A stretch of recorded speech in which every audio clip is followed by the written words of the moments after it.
And it's always this thing with sparkling water, right? Like if you are not used to it, you drink it and then like there's too much for my throat after like 2 days, and then like you go back to like the still water. Oh, this is not spicy enough.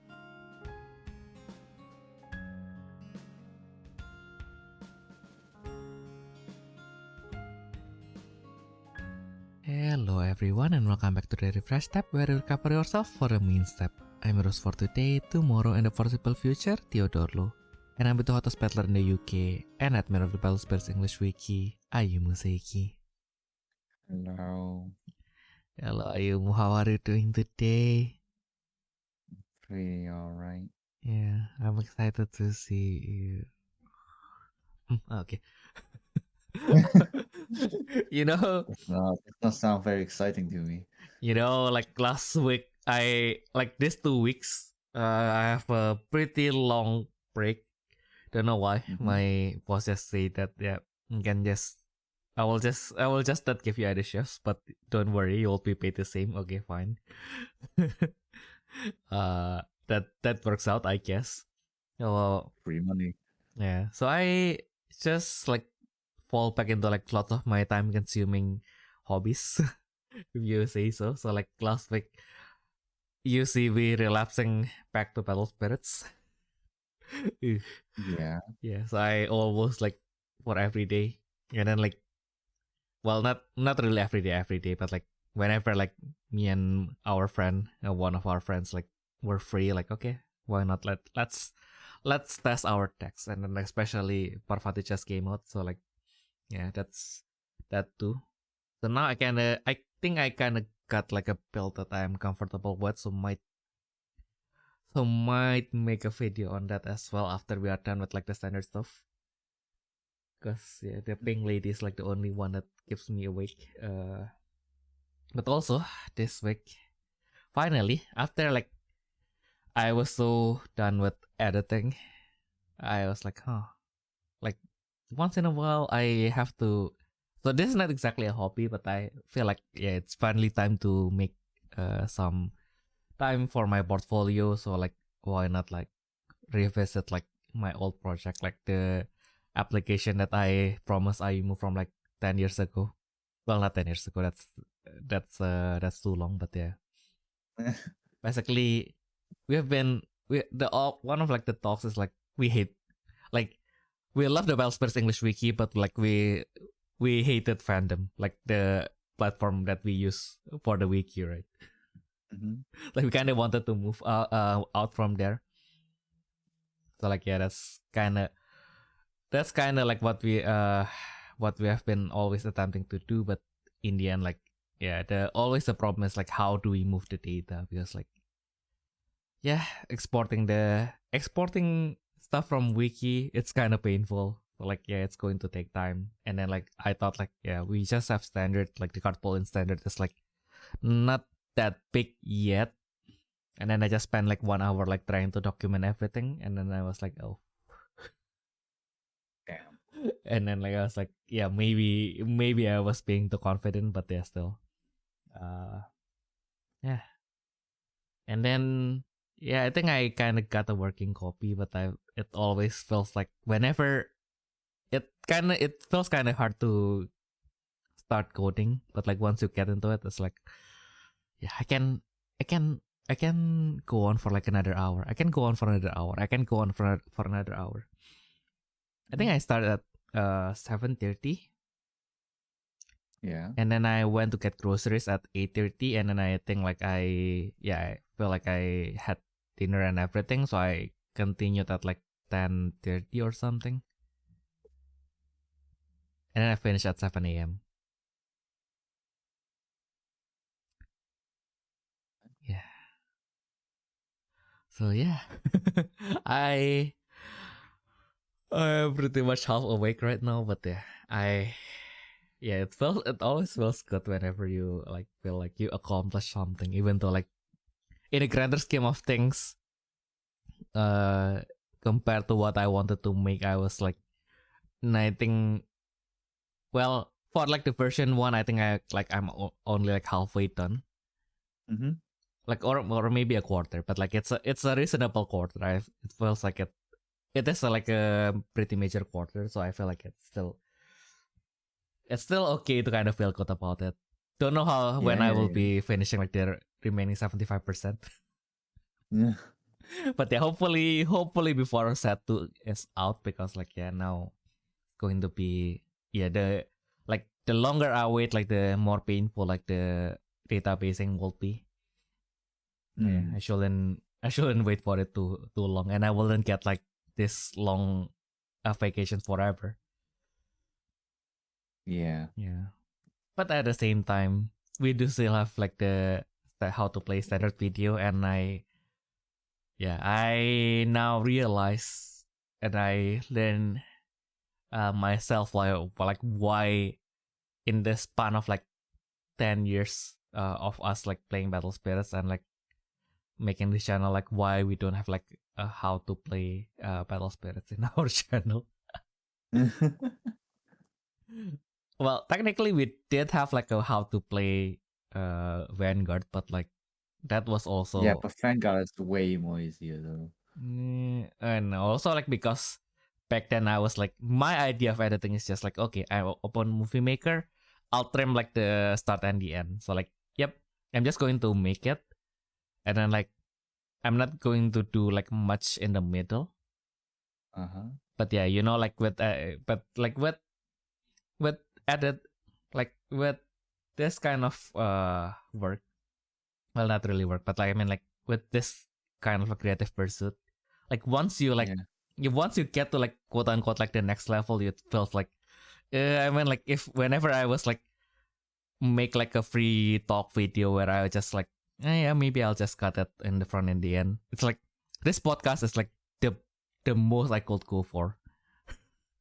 Fair enough. Yeah, yeah, yeah. Yeah. But like even then it's like if you compare it to my like older contents, it feels like it is like way more edited, and this is like the most minimum edit that I make for this podcast. But like yeah, but it's just, and it just feels like, I don't want to just do it in like where I explain to people and so I needed to kind of like, okay, it's like here's the visual guide, here's the visual guide, here's the visual guide.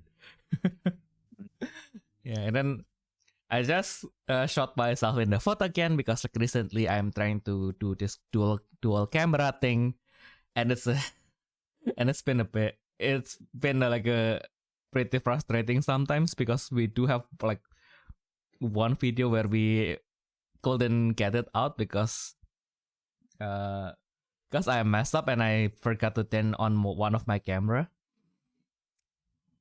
So yeah, we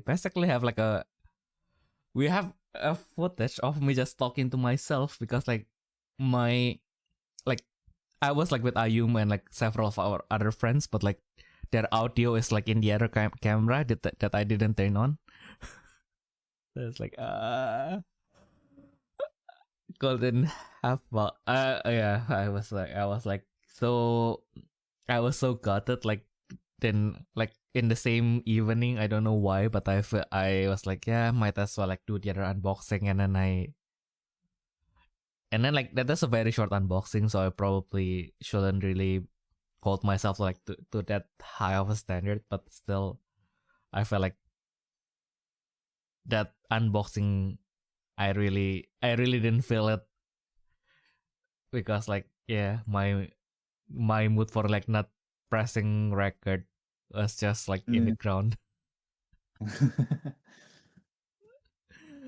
Also it's Pokemon, I mean like it's not like I hate Pokemon, but it's like I don't have like, yeah, I feel like that's a problem, right? Like I don't I don't play Pokemon enough to like kind of like appreciate on like what is what is good in between like getting like the shiny cards.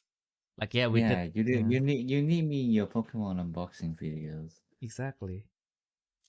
But that was just 2 packs, right? So like maybe I can do it on my own. Yeah, maybe not. Well, at least now you know you can't really Mm-mm, do that, I guess. exactly. Yeah. Oh well, it is what it Oh is. man. Mm-mm. Well, Yeah, but you know what else is very green, very young? what? So last weekend we do have the Shin Kaihou-sai, which is our first like large scale event. So it is not related to the Repel Spirits Championship yet, but it's like the first large scale event for standard in Japan. Mm-hmm. So this tournament is pretty unique because basically they just open like 16 different pots. So like yeah, that's probably like more how you can understand it in like the Western trading card game scene. So basically they open like 16 pots and then like which is divided into 2 sessions. So the morning and the afternoon. So like you can basically like join twice if you win the lottery twice. And I think like the tournament actually ends not when it's a Swiss round, but like you don't play until like there's only one left.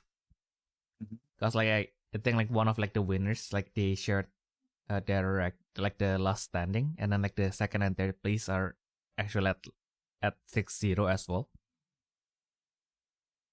So I guess like after like 6 rounds I just ended it, and then like yeah, you basically won by the tiebreaker pretty much. But yeah, out of like the then yeah, that is like one information that we need to preface first. So out of like the people who have like the highest points in each pot, turns out our Ayumu's prediction from the beginning was pretty much on point. We have not 1, we have not 3. I mean like with 16 you will expect like at most 3 of like each color, right? And then like we have 1, 2, 3, 4, 5, 6, 7, 8, 9, 10, 11, 12 greenless. Maybe miscounted, but even if I think like I missed it, it's 11 actually, but like wow, out of 16 tournaments. Yeah, that is crazy. So because that is crazy, well to the crazy as well, and we'll probably like take a peek. I guess like just to see like what subtle differences, because like you will think like this will be like a BSS situation, like yeah, just the pro player like spreading their list with their friends, and then like everyone just won in every pots basically. But yeah, actually like there's lots of, if you look into it, like yeah, there are like 1 or 2 lists that are like the same, but like the rest are like yeah, they're actually like there are like subtle choices that they make their deck unique. Me don't know how exactly that will affect the speed, but yeah, they do have like their own choices. And even like we have like 3 red, and they all look the same at first glance, but they are also different. So like yeah, why not start to look at the first one? Well, is it the first? Yeah, it's the first one. Why am I adopting myself? And yeah, finally we have the small eel at 1 copy. The other small eel cost 3. Share your screen. Yeah. Share your screen. Oh yeah, wait, I already shared my screen, didn't I? Yeah, I already shared my screen. Okay. Yeah, There this we time. go. Yeah, yeah, this time I did. Oh my goodness, it's a very green thing. Yeah, Yeah. it's very typical as well. Mm-mm. Like the otter also makes sense because obviously you've got the corpus and everything. Mm-mm. The 1 copy of Legatolacus, Yeah. it's pretty interesting. I mean, I can see why. Like, if you're drawn to it, it can be pretty good, especially since it does have true release, so you can just leave the soul core on it, and then you can like just smack with it, stuff like that. Especially since this deck doesn't really rely on soul core. Mm-mm. Except for like the big fish, really. That's probably like the most important one. Mm-mm. And tentacle attack. Mm-mm. So yeah, actually, yeah. I mean, the costume makes sense. Just at 1 copy, you don't need more because like more of them don't really help on the field at the same time. So yeah. Yeah, true. Oh yeah, I was like mistaking it for like the the other fish that is like I think it's a cost 1 fish, right? Mm-hmm. Yeah, I thought that's that one. Oh, yeah, Yeah. yeah, yeah, yeah, yeah, yeah, yeah. Actually, yeah, I'm mistaken that one as well. Yeah. Lamau. Yeah, like this one is just well, like yeah, as you said, like you don't want too much of it, but like at one, like yeah, that's actually like good. Like it's like good value what like it cost to, I suppose. Because like yeah, Mm, it is one of like yeah, like comparing to like the cost of other colors, it's one of the one that like directly just give you like advantage. Because like the other ones usually, yeah, if they got destroyed, then they do something that is like going to disadvantage the opponent. Like, I think like I remember like someone like praising Clues as like being very strong because it is basically like an if you go aggro and then like you go into the mid game and you attack with Clues, it's like basically a Ganteleon. Because unless your opponent has two blockers, then they can't block like the next attack basically. Because like Clues is just going to like kill, like it's going to be blocked and then like it's going to kill like the other blocker basically. yeah. Mm-mm. There's that, yeah, the eel is really nice as well because obviously you're putting one call on it, Mm-mm. and then it's like what 5k on attack, Yeah, which is pretty good for an aggro deck. exactly. And then yeah, now that we put it that way, like also like if you go yeah, and then if you just going to let it as a blocker, like if it's still like pretty early and your opponent brings out their cost 3, like it can actually like kills like a cost 1, like a level 1 cost 3 actually. Yeah, Yeah, true. yeah. Turns out like the L is pretty nice. Yeah, the top end is pretty typical. So yeah, let's see if like the next guy can surprise us as well. Yeah, and then now one of like the other like the other popular choice surprisingly in this tournament is like just bring one Damperion. That is pretty spicy. What the hell? Yeah. I guess like also the expectation is because you are playing aggro. Like I guess like some people will like they kind of like the expectation is that your opponent will be pressured to kind of like spread their report so that they can block. No, that is very fair. Yeah. Yeah, yeah, yeah. Yeah. Like that's That is actually yeah. definitely attack. Yeah. That actually made a lot of sense. And yeah, one hand mold by the way. That is for the BP increase. Yeah, but like Mm-mm. because like green is more about board presence Mm-mm. and like just keeping space on field anyway. So you're kind of fine with like recycling your hand once basically. Mm-mm. Because like you should be spending your hand anyway. Like so basically in most cases, you shouldn't be needing to use hand mode because you don't have a hand to do that. Exactly. So like it's the one copy is basically just to prevent like a complete break, basically. Yeah. Because like this list, although it's armor fish, is I think it's pretty top heavy actually. Mm-mm. Obviously in comparison, like it's still an aggro deck, but in comparison to like the other generic armor fish list, this is pretty top heavy. Mm-mm. It plays like he focuses a lot on what do you call it? Like um corpus a lot. So you can see Mamedia in there kind of thing. Mm-mm. She. Yeah. Yeah, Mamedia can only boost like current only boosts like oceanic green Mm-mm. cost 8 or more. So it doesn't boost Dampilian Duke. Yeah. So it's literally just for the core boost, basically. Exactly. Yeah, I mean, like imagine if like more media like current can just push anything, right? Like, Yeah, that I mean that would be broken, but like also like that this is like I don't know how to comment on that. Like just for the core boost, does Mhm. that really need that much?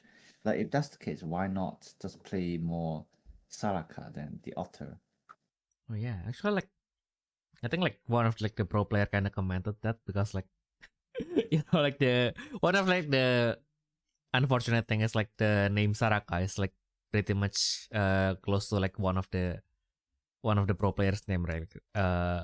like slacker because like his name is like Suraka, right? Oh yeah, So, like yeah, I think like one of like his practice partner like jokingly said like jokingly called the author like Suraka, like just called it by his name basically. yeah.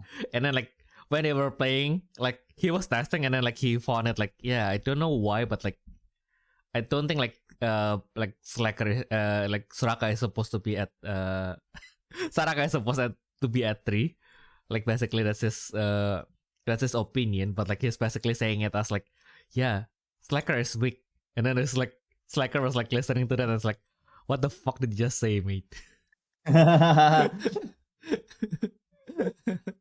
Yeah, and then like okay, and then like he listened to that and then he went to confront the guy and then like okay, so he was talking about the author. He was not bad mouthing him. Turns out okay. No, so that no. so that so we're all good now. We are all good. But yeah, I think like also like the well not I mean like I can't they don't like explain any further, but like I guess like the discernment is also because like it's you need the core, you kind of need like that one core to the trash boost like at the start of the game, but like even with buffer, if you threw like your second if you threw your third buffer like it doesn't when you summon your third buffer like it already like doesn't impact the game as much because like at that point you want to start attacking, I guess. Like I guess with Mermaid, yeah, the consideration is that you get the core directly, so you can just use it right away. Because like yeah, basically at I that point, mean, I suppose like in our arguments, like because with the core boost, mm-mm, because I think maybe what the guy is thinking here is that with the core boost, technically Mermaidia is 4-3 mm-mm, at starting at 5,000. mm-mm. You know, which is like basically the same as Mola Mola. You know, Yay! so Yes. it's basically 3 extra copies of Mola Mola, Mm-mm, kind of. mm-mm, And obviously you only put the soul corner, it becomes 7,000 immediately. So it's mm-mm. like, you know, Yeah, it's basically like a strong like vanilla. yeah, basically, yeah. You know, so it's like, I can see why they put it in there. It's just Mm-mm, like, on first hand, you just look at it, it's like, you know. mm-mm. Yeah, yeah, that's why we have Mulligan. But yeah. No, no, no. I mean, Mm-mm, like when we first look at the list, it goes like, mm-mm. why? You Oh know? yeah. Yeah, yeah. That is surprising like a very popular choice as well. So, yeah, I can kind of see why, but also like yeah, I mean like I kind of I can see it more if like keep the going. list is like leaning into like multicolor control because they will just lean like all the way there like three buffer, three Saraka, three of like the small guy from like the white entry deck, three Mermaidia, and then like three of like that cost 5 guy from like the white entry deck that gives you a corpus on summon as well. So yeah, I feel like that white guy is like why I'm saying like white guy, but like that white spirit from like the entry deck. There's a cost 5 2 reduction on summon. Put the core on your mineral Lloyd. That's like, it's just Mermaidia Princess, but like economically cheaper, financially cheaper. Like you wanted to build like the if you want to build like the multicolor control, but you don't have the means to get Mermaidia Princess, just get the white entry deck, Mm. I guess. So yeah, thanks to how I saved this list. So now we don't have to see green for a while. We can take break from green for a while. That's not going to last. We are going to have like lots of green later. So let's take a break with like the red list first. Of course, it's yeah. This one is more heavy into Windfang, but they kind of just bring Valigaya as a tech in a way. And I feel Yeah. like Oh, yeah, yeah, yeah. yeah, and I feel like the spicier thing about like the red list that we see in this tournament is more into like what they decide to bring as their defense. So Mm-hmm. this one only brings like one punish gate, which is still very pretty valid. Mm, And then the rest, I guess, they just rely on blocking or just attacking aggressively. yeah, Yeah. interesting. So it's more like a, I guess it's more like a red aggregate. Actually, no, no. Yeah. Yeah. What Yeah. what we Yeah. say? Yeah. That's flame hurricane up there. Yeah. That's an alternative artwork. That's not a Yeah. spirit. Oh my god. Yeah, we were bamboozled by this guy. I was like thinking like, why does he have like 6 Angkora in his deck? Of course not. There's no Angkora doesn't have an alternative artwork yet. This guy's Yeah, just just trying to flame. flex. Yeah. Um, Yeah. but like, I mean, even then, it's still pretty obvious that like his deck is pretty reliant on just kind of attacking early Mm-mm. and then just like exerting a bigger board presence than your opponent's kind of thing. Mm-mm.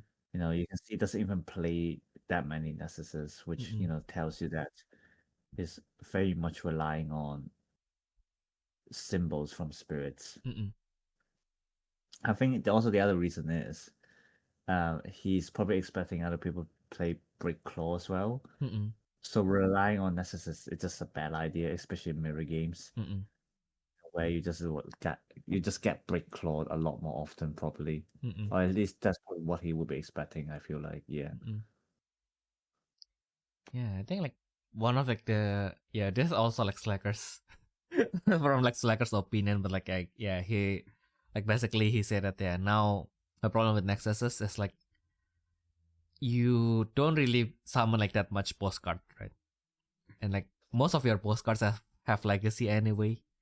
It's like in a way your spirit that has extra symbol, they kind of work they kind of feel like the role of like Nexuses, which is like the main purpose is to give you reductions, right? Like yeah, you can get like fancy effects as well, but like most of the time like main purpose is to have uh main purpose is to have a symbol that needs to be interacted differently for it to be removed from the filter. Mhm. Because like at this point there's nothing that don't think there's any card that can destroy spirits or nexus except for probably Gigant Keres. yeah, Yeah. and yeah, true, yeah. I was Yeah. thinking about Saga and go with Mm-mm. the for life. Yeah. It's like, yeah, Yeah. That's makes why sense. Yeah, Andromeda is fucking broken. yeah. Yeah. Damn. Yeah. Glad to see the birds like actually like taking flight this time. I mean, it's pretty good, Mm-mm. especially since like it has like the temple element, but Mm-mm. then you also destroying spirit, Mm-mm. kind of as kind of like a aftermath effect kind of Mm-mm. thing. Yeah. It just like has a pretty good balance in like just controlling the board Mm-mm. by attacking or by effects. Mm-mm. So yeah, I can see it working definitely. Yeah, Yeah. Yes. Even red that is supposed to be like the most brain dead color has some depths, I guess. yeah, I Yeah. suppose so. Yeah. Nice. Yep. So next we also have red, but this guy, I guess like the biggest difference is instead of punish gate, he used the defense gate. It's a little bit more defensive, and the rest, is the okay. So like the rest, what did he skip? Okay, so he brings more break cloud, that's for sure. So kind of like probably like what this guy was expecting. Again, he dropped the Carnelius basically. Yeah, so he dropped the Carnelius for more break law. And what else would he miss? Okay, so he doesn't have Cupel, and he brings more in what what does he even bring more of? Like why does this guy okay, so this guy has 41 card in his deck, this guy has 40. Yeah. Yeah. So like he He brings more. He uses more brick claw. That's mm-mm, for yeah, sure. that's for sure. This is like a way simpler list. Mm-mm, yeah. Uh, I don't know, to be fair. Yeah. I can't really see the difference on first eye. Yeah, he brings three more of like this. Oh, he's using so the 41 let's use Cupel, this one Yeah, doesn't. yeah. This So one this one, doesn't. oh, okay, yeah, so this one's focusing a lot more on the lower end. Mm-mm, You know, I suppose like it's kind of like one of those things where like you go early pressure mm-mm, and then you just throw out the big stuff when you can, kind of mm-mm, kind of list. mm-mm. Yeah. And yeah, the Falco Force. And then it's the Falco for me. Wait, Yeah, what? the cost 5 guy. It's like the one that he brings more of, like instead of Cupel. Yeah. Yeah, yeah, yeah. Mm-mm, Which makes sense. Yeah, mm-mm, destroying a 5,000 or less is actually really good in this mm-mm. meta, I guess. Yeah. Oh yeah. Yeah, that's really good. That's actually kind of strong. That's probably yeah. I guess that's why he dropped the Carnelis for it as well. Mm-hmm. Yeah, Mm-mm. yeah. Yep. Pretty pretty nice. And then I guess yeah, if you like the color red, this is going to be your last chance to see red. Yeah. So this one is leaning more into Clash finally. At least we are seeing something a little bit different. Well, I say that, but like it doesn't even yeah like the Yeah. yeah it has like a lot of Clash card, but like it's still like for the most part it's still like a Windfang deck. Yeah, it's it's pretty interesting. I feel like the concept's more like, huh? I don't know. I think this is too simple for me to understand. Man who uses to play puzzle. She's a puzzle where you just push a box. This is 200 like yeah, there must be something behind this. It must not be this simple. Yeah, no, yeah. Yeah, Uh, but yeah, yeah. this is like just a low cost, Mm-mm, big things mm-mm. clash. Yes. I, that's how I feel like, yeah. Mm-mm, You can see how like, for example, like it's basically using kind of the highest BP cards with mm-mm, like the most cost efficiency. mm-mm. Yeah, yeah. And then you just put a little bit of clash in there Mm-mm. Oh to like yeah. disrupt the opposite board a little bit, kind of Mm-mm, thing. Maybe. mm-mm. I mean, Yeah, that's that what kind it of makes looks like. sense. Yeah. Yeah. Also, Yeah. So again. yeah, yeah. So Mm, it's like, oh yeah. So this is more leaning towards control, is how I feel. mm-mm, Ironically, because like you're basically summoning the low cost mm-mm, for defense. Then maybe in mid game you summon the clash spirits to kind of do like a little disruption. mm-mm, And but then like your aim is to push out the big things, mm-mm, and then that's when you actually start smacking them really hard, kind of thing. mm. True. And yeah, I just realized this guy like even brings like 3 defense gate. So 3 flame Yeah, hurricane, 3 defense gate. What a shot. I guess I can kind of see the vision. Like because like if you can destroy them, like destroy the spirits during your turn, like it doesn't really matter if they are not destroyed with defense gate. So it kind of matters more that you don't die, and then you kill their spirits during your turn. yeah, Especially yeah, yeah, yeah, yeah. Especially if they are all small, then you can just summon Valdigaya, and then like yep, they are all going to die, whether you like it or yeah, not. Yeah. yeah. So like, I feel like I don't know. Yeah, so like I feel like the way you do it is like the philosophy behind it is pretty interesting. Like at least how I see it is like obviously you summon the big guys, Mm-mm.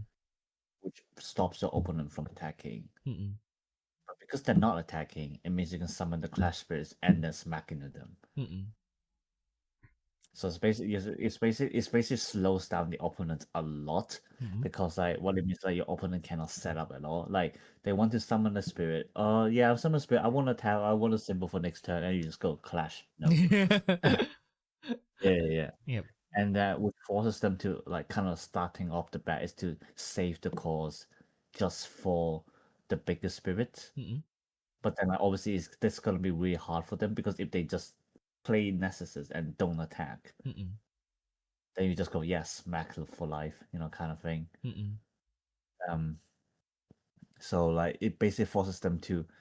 So like even if they have the ability to summon like the biggest spirits, they can't really do that because they would need to summon the smaller ones first Mm-mm. to kind of defend against themselves. Mm-mm. Uh, yeah, defend for themselves. What am I saying? Defend for themselves, Yeah. and then like just like slow down their turns a lot. Mm-mm. So yeah, pretty interesting with this list. I like it. I Yeah. didn't think about it that way, but yeah. Yeah. Finally. Finally, we got the red tag that Ayumu likes you. Wow. Yeah. And say goodbye to that because now we are going back to the ocean. We're going back to the fish. This is actually probably leaning more into like the so the top end is like they just bring every other colors that they wanted. So they have like six of the purple X rares. We have Lugnas, of course. Lugnas is like everyone's Oh favorite my dragon right god, now. what am I looking at here? Yeah. Then three soul bite, one defense gate. All secret, by the way. So yeah. The hell am I looking at here? Mhm. Yeah. So it's basically just yeah, I guess like just early game corpus, use Mermaidia, even more corpus, and then now you use the purple cards to kind of keep your hand alive, I guess. Maybe? Yeah, I guess so. But yeah, I feel like yeah, this kind of deck is like the deck where you when you see it, it's like how did they make this work? But they did. Because also like the fun part is like now I feel like why like the cost 3 Nexus is so strong like compared to like the 4 cost Nexus in this game in the current meta. Because you can Mhm. just leave like one soul core. Like if they don't get break out, basically you kinda threaten your opponent, okay, like now my field may seem open, but if you hit me even once, my soul magic is going to bite you really hard. Yeah, fair enough. Yeah. Yeah. And like it's soul and then like you gain one core, you gain like one extra symbol, one symbol on your field, so you basically can basically like summon most of your bosses. Well, not everything, but yeah, you can basically summon stuff with like with succession that is like cost 7. So yeah, that's actually like a very kind of a scary thought to have. That's probably Mm, why like Dante Cleo is like wreaking havoc right now. It's a 6 cost by the way, so like basically if you can end with yeah, you bet even if you end like with buffer on your first turn going second, right? Like yeah, you can basically just yeah, if you use something, I'm going to tentacle attack you, and then next turn I can just like yeah bring out Dante Cleo without like any worry in this world. mm. Yeah, and we're going to This, attack you twice. yeah, I suppose in a sense this list is similar to the red one we were looking at, I Mm-mm. guess. Yeah. Just like the small stuff is for defense. Mm-mm. And obviously like it's different concept because Mm-mm. they're not really high PP, are they? Mm-mm. But it's like, you corpus a lot, Mm-mm. then you push the big stuff out, Mm-mm. and then you just smack, I guess. Yeah. Hmm. Yeah, I suppose so because It's like yeah, once you get like the nurse or like the Tambirion out, it's like yeah, I mean like technically they can be killed, but like again like this meta is mostly like green, so like if they don't have the magic, like the armored fish like, can't really do anything about it, I guess. Yeah, I suppose this is like really targeting Mm-mm. to the aggro and temple decks, Mm-mm. which like makes sense because we did analyze like there is quite a lack of control decks right now. Mm-mm.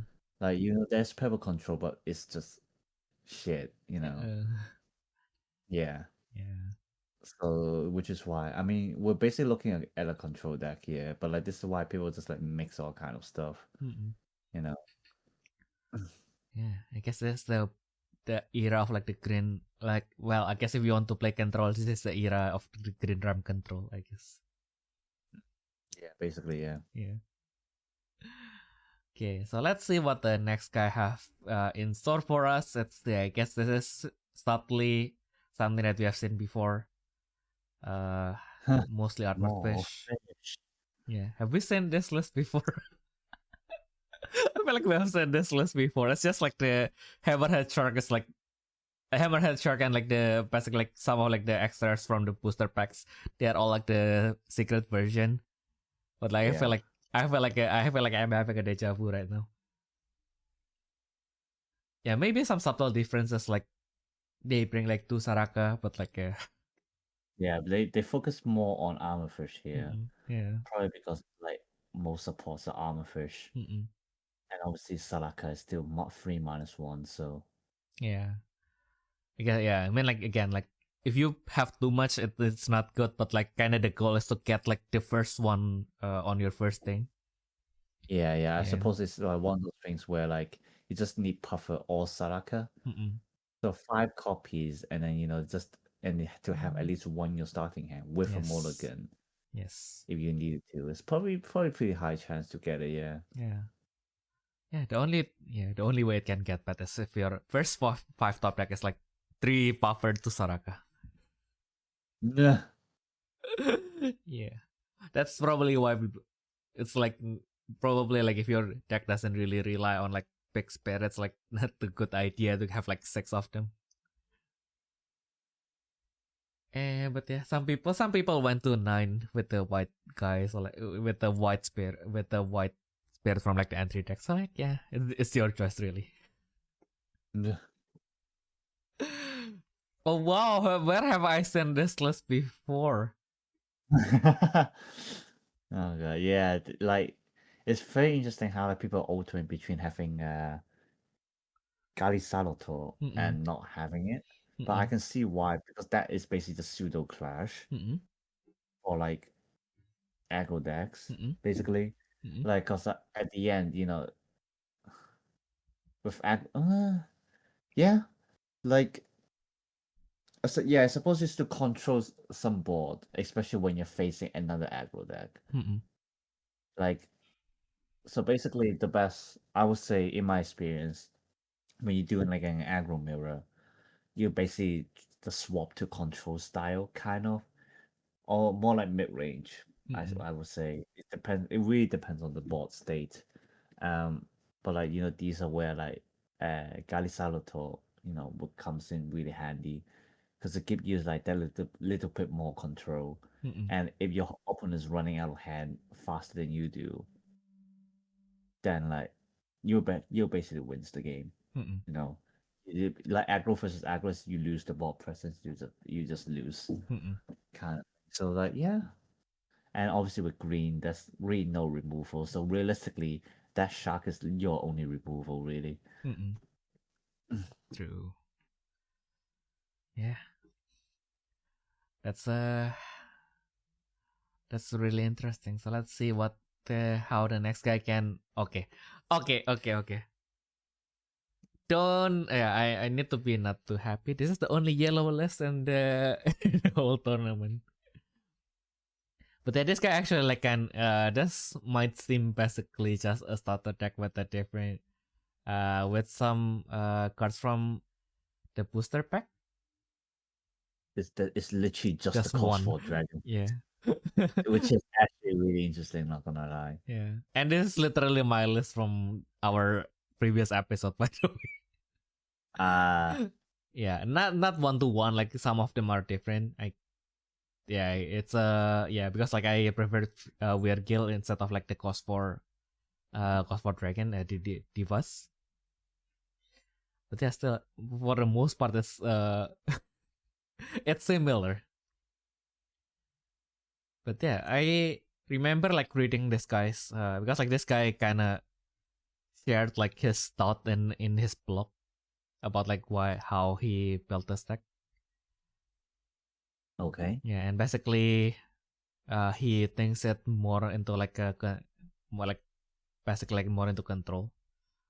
Hmm. It's like you never Yeah, yeah. yeah, Thunder Dragons. Yeah, it's definitely more towards tempo and control, doesn't it? Mm-mm. Yeah, so basically just yeah, again like the focus is not to use the BP minus to destroy anything, just to go Mm-hmm. over something. Mm. So like that's also why he chooses to use Pelkor instead of Zerotol. Cause like with the Rotol you kinda gives like pressure like one when it is summoned, and then you kind of have to have like any magic in your hand, right?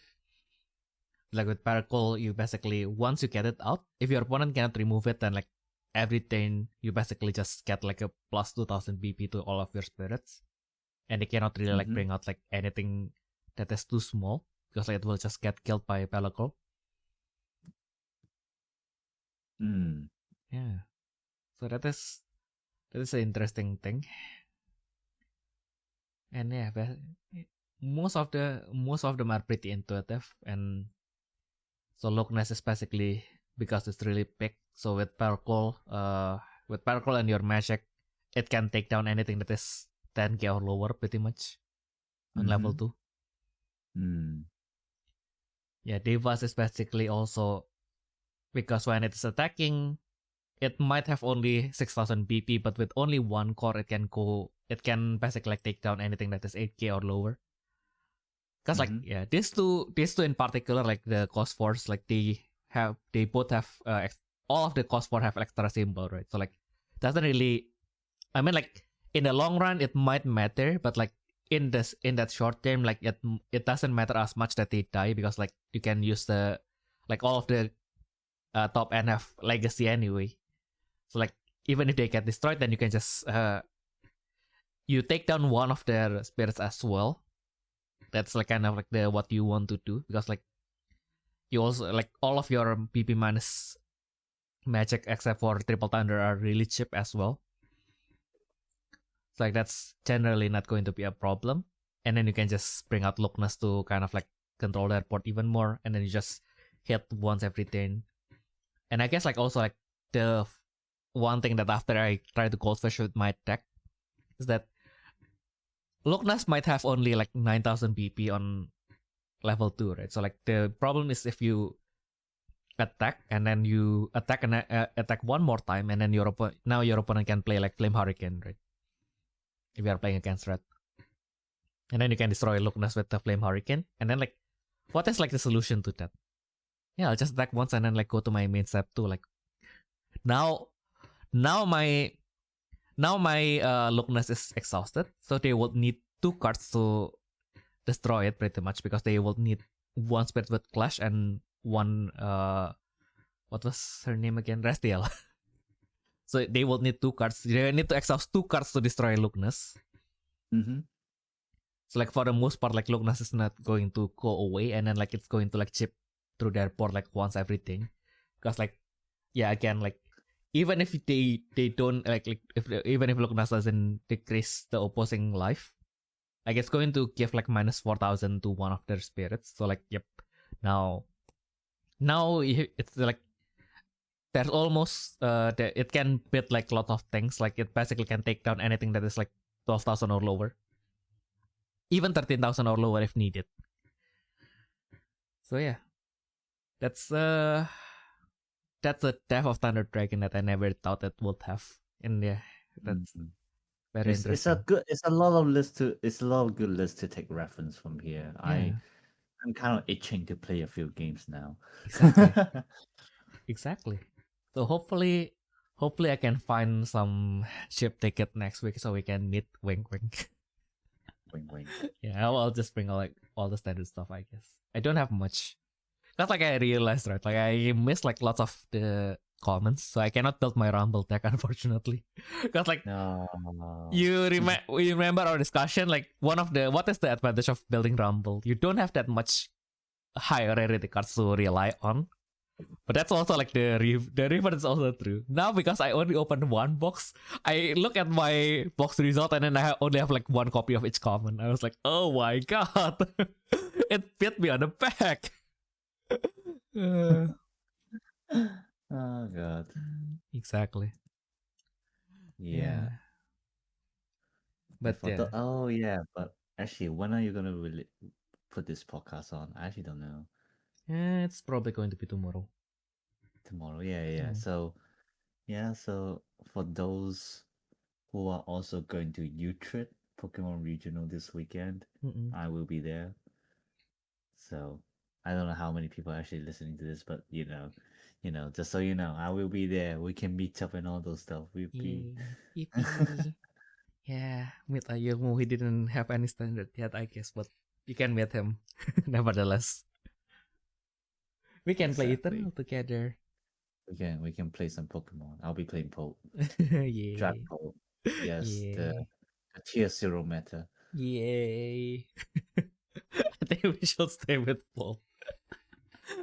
Oh well, it's an inside joke, so I will not explain it. Okay, Yeah, guys. yeah, but like, also like we have the same thought about like bringing like two of each nexus. So yeah, we kind of we're going through we are going to a convergence of like ideas, I guess. Indian. Yeah, pretty nice, pretty nice. Oh yeah, guess like now I have like a hybrid deck kind of mostly because I don't have enough cards. But yeah, the even with I'm that proxy. yeah, it was kind of interesting though. Yeah, we'll see how it will turn out when we have more cards. Now, yeah, we are back in our in green. So we only have like three more. Oh fuck, it's five more green to go through before we finally see something different. Oh god. Yeah. So, yeah. I mean, is there really anything more to talk about? I mean, wow, maxing out the free Mm-mm. cost to there is interesting. Yeah, Oh my god, the way he put his cards though, so confusing to look I at. What know, the right? hell? Um, Yeah, basically this guy dropped like all the mermaidia for like it's basically lower just end. put all the low cost armor fish and just Yeah, hope and pray yeah, kind of thing. yep. It does play one double four tax, Mm-mm. which I suppose it can come in handy. Yeah, Yeah. true. I mean, it's just decent in general. I mean, like this list is basically more similar to my concept, Mm-mm. which is like just low cost spam Mm-mm.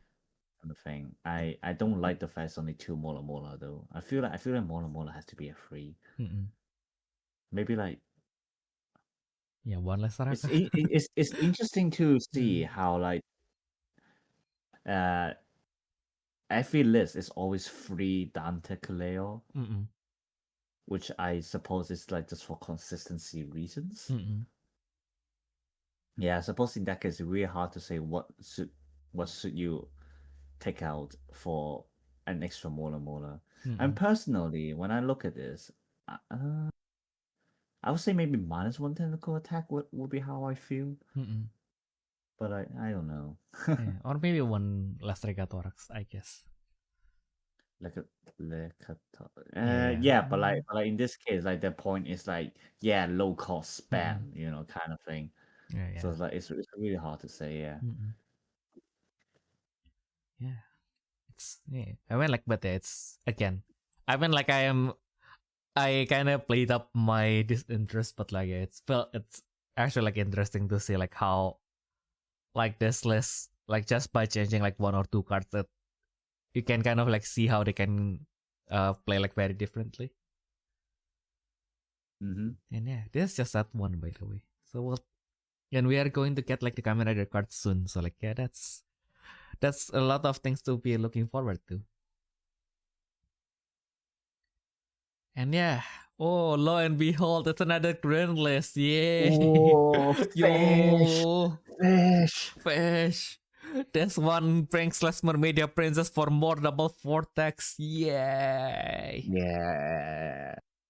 Yeah, went all in the Garisarot as well. Why is that guy's name so hard to pronounce? Like, why is everything in And katakana? Galisalador. Yeah, Garisarot. Galisalator. Mm. Sorry. Yeah, I mean, yeah, there's nothing much to say this. yeah. I guess like that's more into like mid heavy. Just like Yeah. yeah, getting It's, your it's also it's also I suppose like they I don't know. It's like obviously it's like with like all the little changes you can see like what people are anticipating, mm-mm, with each of their lists. Like this one is that they're definitely looking into like expecting more aggro, maybe mirror games, Mm-mm. which is why they're very heavy on Galisaloto. Mm-mm. And also just more double four attacks. Like you Mm-mm. can see how like they're always targeting kind of the lower cost cards kind of thing. Mm. This is like Ah. this is like aggro, Mm-mm. but not like hyper aggro Mm-mm. is how I would see it. Mm-mm. It's like that you can see like how like even like the speed of the decks are like slightly different to each other. Mm-mm. This is more like that if there's space to smack, uh, you know, then they smack.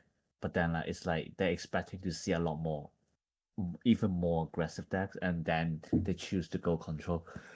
Excuse me, No or something like problem. that. Yeah. Yeah. Interesting. Yeah.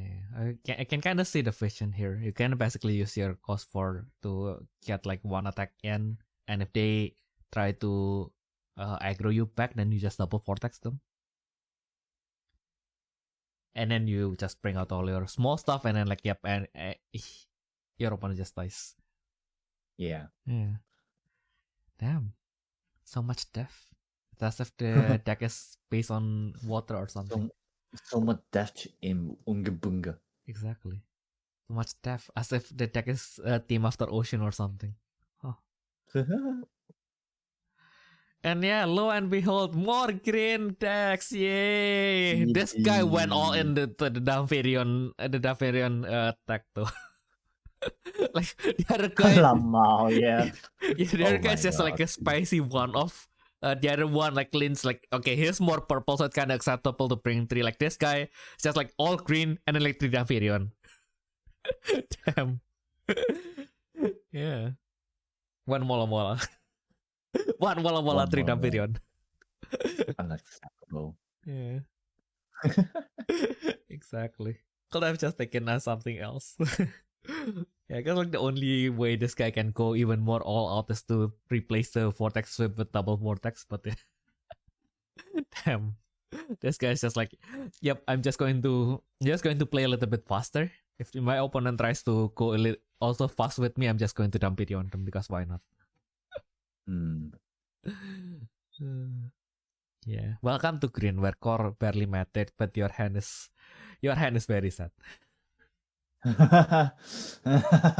True. Yeah. Exactly. Then what else do we have? Okay, so this guy, yeah, this guy brings the Dampirion just to like we have three lists that is like basically just all green. They all bring Dampirion, and they bring all three have like three different amount of Dampirion inside that deck. And this guy brings double vortex as well. Okay. So like, yeah. So like this guy also dropped like all the mola mola for Saraka. I guess like he kind of expected that he's going to summon the Dampirion anyway. So like I guess, and This he's is going this yeah, is he's pretty also top heavy. yeah. Yeah, I guess like yeah, this is more of like yeah, I don't know how to describe it, but like he tries to go like a little bit like bottom heavy, but also like yeah, once you go into the mid game, like you don't care anymore about like reductions and stuff. Mm-hmm. Yeah, yeah, it feels weird, but in a good way.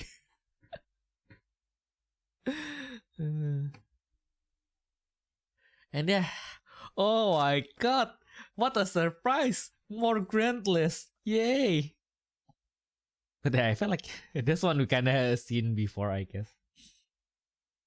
Yeah, this is a really standard one, isn't it? Yeah, I think the last one that we see that is like this is like the bottom heavy one, but like they kind of bring Yeah. Mermaidia Princess now. Like yeah, that's like the subtle difference. I guess like this guy kind of expect like even if with the more aggressive curve, like they will still go to the mid game. Like might as Mm-hmm. well like bring like the bigger guys on like the mid range. I Yeah. suppose. Yeah.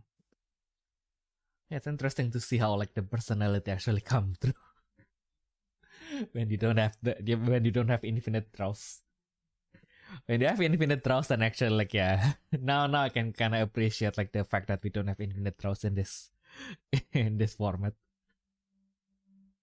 Yeah, once you have infinite draws, it's like, yep, you can kind of like judge every other people's more easily. But like with the current state of standard, you kind of your situational judgment is a little bit more important. Mm, Like it does even if your list might not have some cards, okay, but like do your hand can still go through that situation, like that's more important rather than yeah. your deck like having like certain cards from the beginning, unlike an internal where kind of like I guess like kind of like the situational judgment becomes a little bit, I wouldn't say less important, but like you can kind of like optimize it Mm, outside of the battle. But like in standard, I guess like you kind of have to rely more on your situational judgment because like yeah, your hand will like literally not be the same every time. Well, not literally, but like yeah. yeah, it's more it's going to be like more it will have more significant difference than it will have like an eternal when your hand is like not the same. Like even if your hand is the same, like the situation might be different. So like your situational judgment kind of carries more weight in the game as opposed to like before the game. No, Yeah, definitely. I mean, yeah. obviously, like reading the meta is one thing, but Mm-mm. we're also talking about like the first standard Mm-mm. kind of tournament kind of Mm-mm. thing. Well, a big one anyway. Mm-mm. But I suppose that when you're using an aggressive deck, yeah, it's more about situational awareness Mm-mm. than actually knowing the meta. Mm-mm. I mean, obviously it would help, but like at the end, it's more about, okay, in this situation, can I just unga bunga them to death? Yep. No, okay, I'll wait, kind of Yep. thing. Yeah. Especially like one of the beautiful thing about standard is nothing goes to zero cost. Nothing goes to zero cost. So like, well, actually Yeah, not they nothing, but yeah, like Bandai learned their lessons. yeah.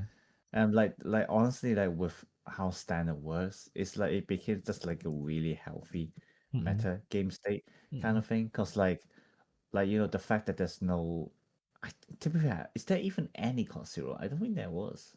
Yeah, even if we have one, there's only like one, and then it's like a cost four. So like you kind of have to build up your whole board, and then it becomes a cost zero. It's like it doesn't even.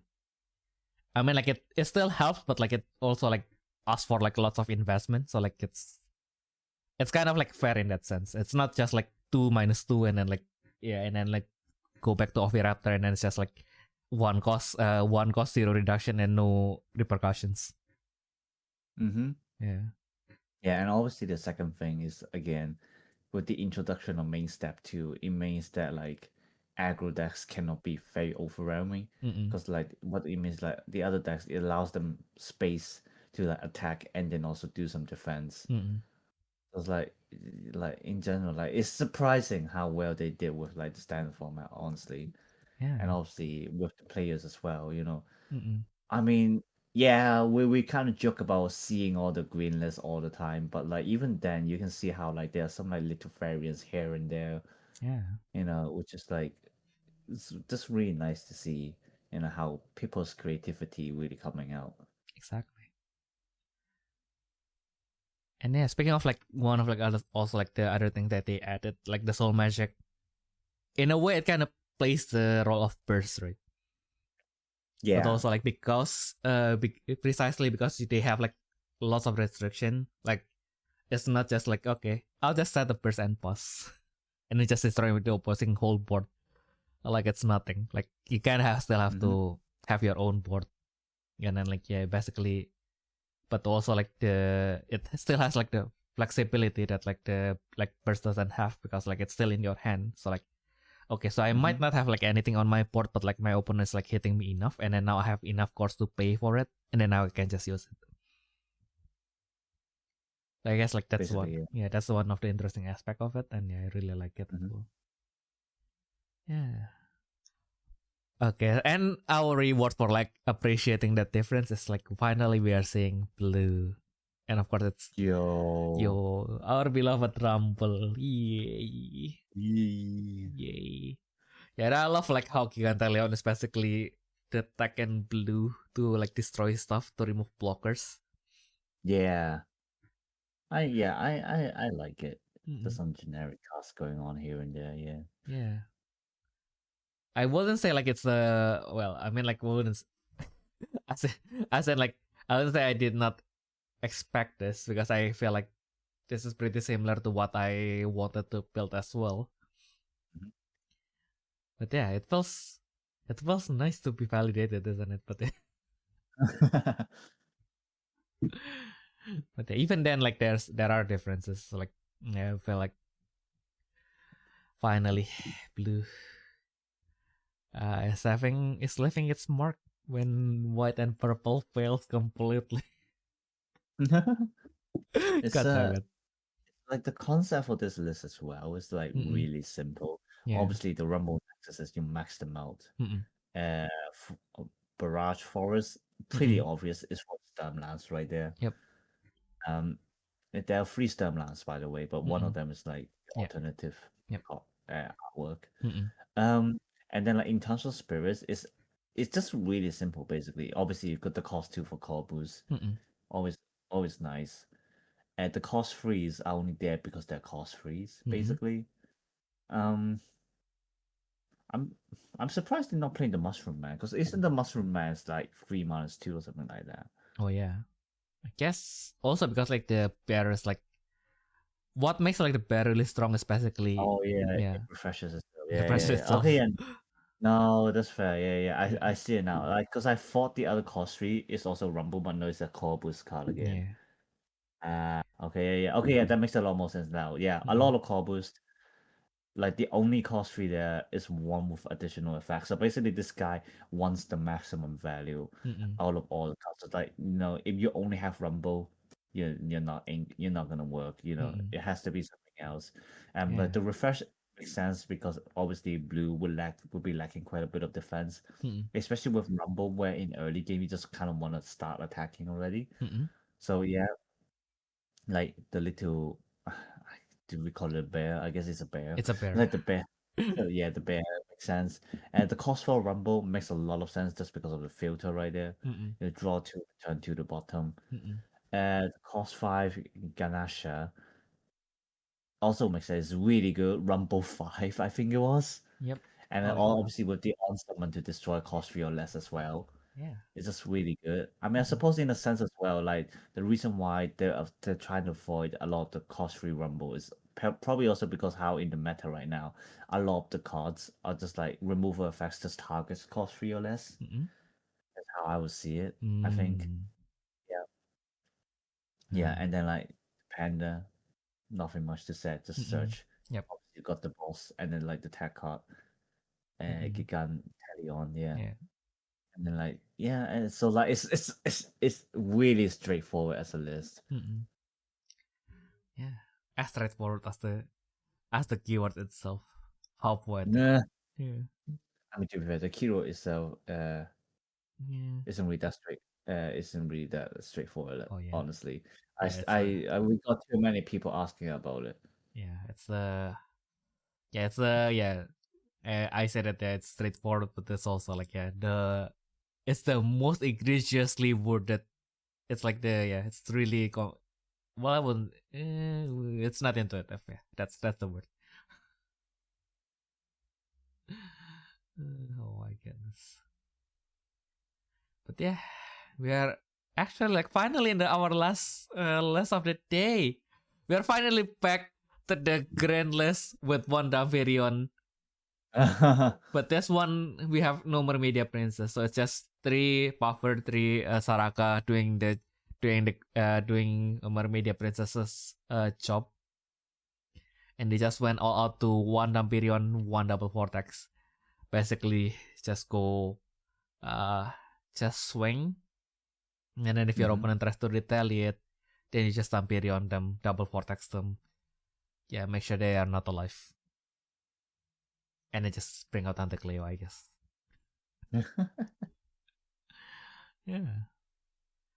That's it. Again, like that's the subtle difference of like how they expect that the pace of the game will be. I guess like this guy kind of expected more to play into like 3/4, I guess.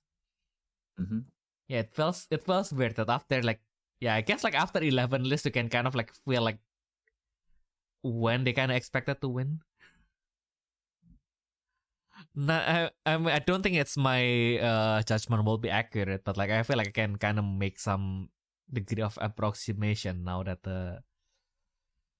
I've seen like 11 different lists of like armored fish, even though I never played Yeah. green myself, and I will probably, yeah, I would only play them if I have Mermaidia Princess, just because it's Mermaidia Princess. But Lamau. yeah, isn't it? Because she's worth it. And you know what? We talked about her last time. I just want to bring her up just because she's that precious. So that's just the opening. Now that we are done with the list, yeah, again, just a little small reflection. Again, this tournament. You don't necessarily go until like one X0 is left. So there might be some white or purple list that is simply not captured because they're on like they lost the tiebreaker basically. Yeah. Yeah, maybe, yeah. Yeah. But there's also interesting that some of like the winners here, like they actually like they win on the morning session. So they get like 6-0 on like the morning session, and then they get like 5-1 on like the afternoon session. So like yeah, my friend was like pretty well, he's not really complaining, but like yeah, why did we let the fish like run around? Like the fish is just crazy. Crazy fish. Yeah, crazy fish. Indeed.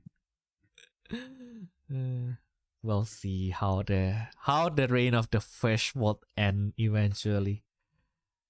Let's see if the meta can fix itself, or else, yeah. I guess like in the end, like with the release of like the new cards, like things will eventually change anyway. So like we don't need to be too worried for now, I guess. Also like we have rotations, so like yeah.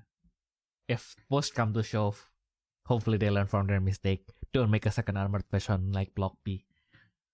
For the love of God. Yeah. Yeah. Maybe, yeah. Yeah. All right.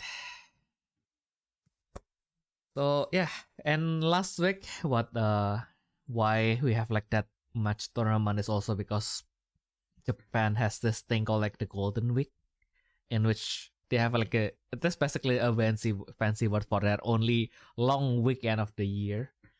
Yeah, can we pause and need the toilet? Okay. Yeah, things are a little bit late, but yeah, finally we got our standard stuff. So now we got all this data. We have lots of things to try out, and we still have like 1 month left until Ryuki comes out as well. Well, not Ryuki. The Kamen Rider comes out. Yeah. Yeah. So yeah, are you excited, Ayumu? You can finally, Yeah. You can finally possibly play Diva in Purple as well. Yeah. True. Yeah. Like I mean, it'll be imagine interesting to see how they try to expand it. Yeah. exactly. Like imagine if like the like current like what was it again? What is the soul control? Like it's a shamanism. Like maybe it is not there yet, and then like they give you like the diva version of Babiana Rose, and then like yep, suddenly it's the meta now. Like imagine if that actually happened, that would be funny, man. That'll be funny. Like Yeah. I think like it's seeing how like people manage to build like kind of like semi-control lists with just like armorfish engine just throwing random colors in there. Mm-mm. You know, the same might happen with divas. Who knows? Yeah. I mean, but like I think I'll be expecting them to be really strict on like the effects. You know, being like limited diva only. You know, all those things. You know. Oh yeah, definitely. Cause like as we have seen with the Kamen Riders as well, like they are kind of also strict with only supporting their own series. Yes, they're probably gonna be like assigned fam. I like actually. I don't know. Like maybe like diva names will just become families. Maybe. Yeah, probably. Or like actually no, they just go limited to diva names probably like in the effects. I mean. Mm-mm. Yeah. Yeah, and probably their own color. So only like yellow diva would only work with yellow diva, Yeah, purple yeah, diva would yeah. only work with purple diva, and so on. Yeah, yeah, yeah. Yeah, and actually, like in one of like the news catch up that we have today, like like the context, like we were talking about Golden Week. I just remembered. Uh, yeah. So Golden Week is unlike us who have like all of our holidays like scattered. Like in Japan, they do have like public holiday like scattered here and there, but like Golden Week is like the biggest one because like it's just like I think it's from Monday to Wednesday or like Thursday. So like they have like all this public holidays line up. Mm-hmm. So of course, like as we do in our capitalistic world, it's the time for every single shop to make a sale. So everyone goes out and everybody spends money, but also like nobody went to work. So it's also like a boon for the entertainment industry because like in between you will just stay at home and watch TV probably or YouTube for that matter. Yeah. Yeah. So yeah, and because it's public holiday, and usually for Battle Spirits they release like the nice stuff like during basically like holiday, like well not holiday but like the weekends, right? Like yeah, now the weekend is we have a long weekend, so we have like lots of new stuff coming in as well. Of course, I'm not going to show every single little thing. We have like lots of vanilla as well like this week, but like after, especially like after the Golden Week ends, right? Like it feels like the drop is just so just so sharp because like it's like sudden like it's we went from like every day extra and it's like suddenly it's just vanilla. It's like I am getting a shiny cards withdrawal. What the fuck? Never thought this would happen with it. I did have a shiny card withdrawal. But yeah, so like today we want to appreciate first a meme that everybody is like well it like all of my friends are like being really vocal about this guy because it's literally a screaming Mormon. Yes, we love a screaming mama. Yo. Oh wait, this is small. Yo. Yeah, it's the same picture. Legit. Yo. My goodness. Goodness gracious. That's a beautiful image. And then yeah, the today's card of the day though, it has been kind of like this when the so like with Ryuki, right? Like the concept is they all have monsters and the monsters became a spirit themselves. Because of course we don't have braves in this game in standard. Like they became a spirit as well to kind of like support like the Kamen Riders. And the fun thing is Ryuki's dragon already teased that we will have a cost 8 Ryuki. So here is our cost 8 Ryuki. Yay! Yay! This card is white, but its effects are all yellow. What the fuck? It does like things better than my stuff. This is not fair. So it's of course it's a cost 8, 5 white reduction by the way, and it has succession as well. Damn. Damn, it's just a better Ember Mima. What the fuck? It's just Ember Mima and Eagle Vitas merged into one card, and then slightly, well, not really upgraded, but like it they are merged together, and then like it becomes like an amalgamation of like the two. What the fuck? Because yeah, when it attacks or blocks, you can play a Ryuki magic from your hand without paying the cost. So only the flash effect, of course, but like still. So it's basically sorcery but better. Well, that's sorcery. What was it again?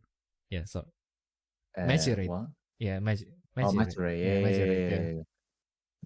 It's basically magic rate, but like instead of waiting for your flash timing, you can just use it right away. Yay!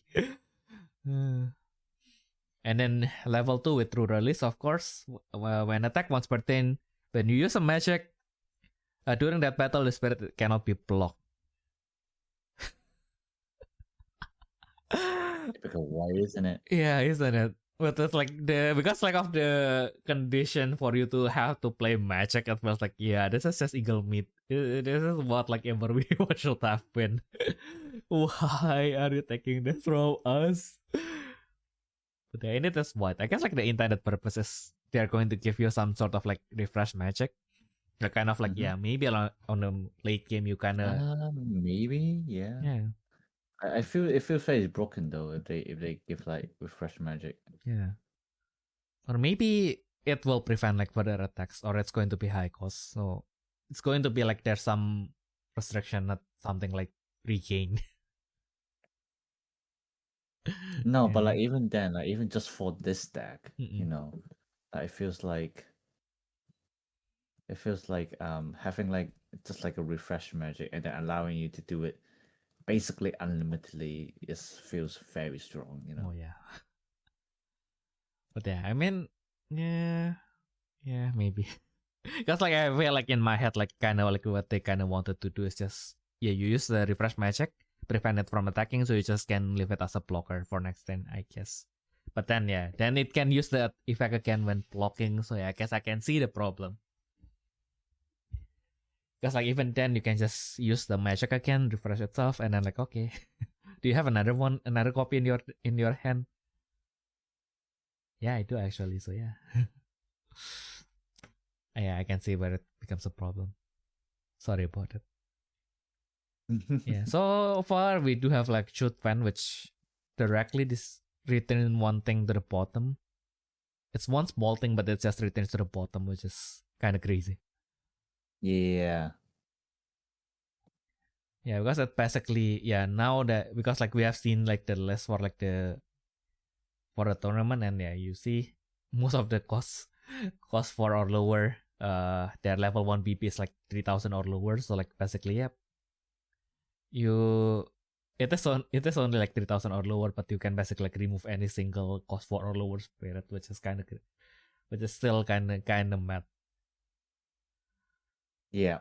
Yeah, and yeah Ryuki is only 3 costs if you have full reduction. That's and yeah, and oh yeah, the drug rider if it survives on your field, it can also exhaust itself to like boost the Ryuki symbol. So not only it has a yellow effect of like yeah you can use magic for free, but also it has current. Wow. It has current, but it's unblockable. Are you? Why do we need current that heavy exhaust opposing spirit that can be blocked by a little fish? Can have current that is unblockable. Well, the trade-off is you cannot one shot, of course, because like Drag Rider limits itself to like literally once. Mm. Yeah, but yeah, it still feels nice, and yeah, it kind of feels poetic that yeah. Last week I think we saw Knight survive, and yeah his effect is still very strong, but like not as how do I put this? Not as extravagant, not as flamboyant as Ryuki. Like it kind of feels fresh now. We kind of see like the more flashy effect in Ryuki. Finally. Yeah, looking Yeah. forward to the next riders as well. Good morning, riders. I haven't watched sets by the way. Kind of wanted to. Feels it looks very edgy, very, very 16 and this is deep. But yeah, speaking of Ultra Manifest, we do have another Ultra Manifest from Indida, which is Brahma finally getting a new generator dragon pun. Which on first glance it looks really crazy because when it manifests or attacks, so yeah, you can just summon this from your hand by the way. Like you don't really have to wait until you can do the manifest. You can Yeah, true. Yeah. yeah. No, Yeah. no. If you manage to have enough reductions, yeah, like I suppose free cost is still affordable by in terms of for Brahma Yeah, basically. exactly. And it's an ancient dragon anyway. There's tons of way to shit it out anyway. So we will get there, I guess. So yeah, you can return two of any. Yeah, I think like it's a Senryu. I forgot what is Sen there, but the and generator to your hand. After that, you make two tokens. Up to two Yeah, tokens. so Yeah. this is like kind of like a new archetype they're using here. Mm-mm. Yeah, so like generator and Senru, Senru is like Mm-mm. sage dragon or something like that. Ah, yeah. Yeah, yeah, which like a lot of the Brahma cards also have. Mm-mm. Yep. Yep. And during your attack step, when your creation spirit, by destroying one of your spirit with the family creation, you shoot one opposing life to the trash. Yeah, so basically now Blizzard Wall cannot stop you. You can just destroy your Rick Avatar Dragon and just shoot one, like it's a like it's a machine gun. Yeah, that's. I mean, like it's definitely a nice addition. Mm. So yeah, the only problem is how the rest of the deck can keep up to this level. But yeah, the card on This its own, yeah, very interesting. it's yeah, I don't know. Well, we have to ask the experts about that, but Yeah, we'll I see. mean it's definitely an interesting addition. I mean, I suppose like in the general matters, like Brahma isn't exactly the Yeah, strongest card. yeah, that's the problem. Yeah. But yeah, it's also nice to. But obviously I suppose like that's why they decided to give Brahma the Mm-mm, Ultra Manifest. true. And yeah, it felt I mean like it's for me it's just nice to for once to see red extra and the effect is not just slip. Yep, bring out this card win the game. Yeah. Yeah. Cause like it's really strong, but like you still need effort for it to kind of like give you like the win. Like yeah, I guess like it Hmm. kinda it still kinda it feels fresh to see red that as an outright just shoot 3 lives, your opponent can't do anything.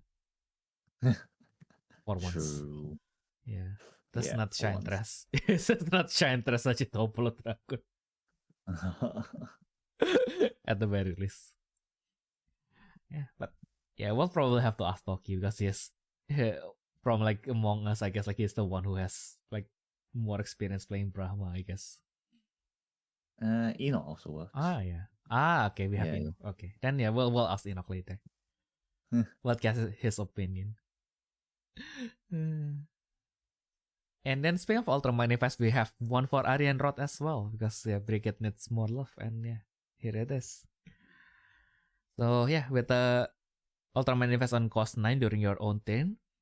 If it's opened by Brigade's effect, you can add it to your hand. So pretty much gives you that she gets the superstar treatment as well, which is kind of nice to increase the Hmm. number of your hands. Always good in white. And then when it manifests, it has release 2. For each one of your exhausted frostling, during this turn, all of your all of your frostling gains 1 white symbol. I guess you check the number when the effect is activated, and then it stays the same, right? Like if I have like 3 exhausted frostling, then for the rest of the turn, everyone just get plus 3 symbols, Yeah, right? yeah. Yeah. This one stays the same. It's like the other way around. Says during this turn, for each exhausted frostling you have, then gain one symbol. That would change. Ah, okay. Yeah. Very well. That's nice to know. After that, by moving 2 cores from your white Grandwalker Nexus to this spirit, during this turn, all of your Aryan Rod is unaffected by opposing effects. Very nice. Very nice. Yeah. As usual, the shorter the effect, the more effective it is. Yeah. Never played the deck, so I don't know how easy it is to reach cost 9, but yeah, nice effect to have nevertheless. Mm-hmm. Yeah, and it's the other fun thing is like the like in the trailer, like they have like a highly detailed Aryan Rod, and then like the actual Aryan Rod came out, and it's still like a very like the art is still like very beautiful, but like the armor like looks way simpler. Mm-hmm. And then this is basically just the armor from the trailer, basically. So we have been teased the Ultra Manifest from like last year, Yeah, and it's I finally here. see. I see. So basically, yeah. Now, yeah, actually, like, yeah, the like basically, like, yeah, the Ultra Manifest Aryan Rod came before Adrian Rod, in a way. Yeah, Mm-hmm. probably a good time to get a break yet, tech, if I can. Yeah, but still though. But I guess like and now I probably have enough Frostling that I kind of like, so maybe it's time.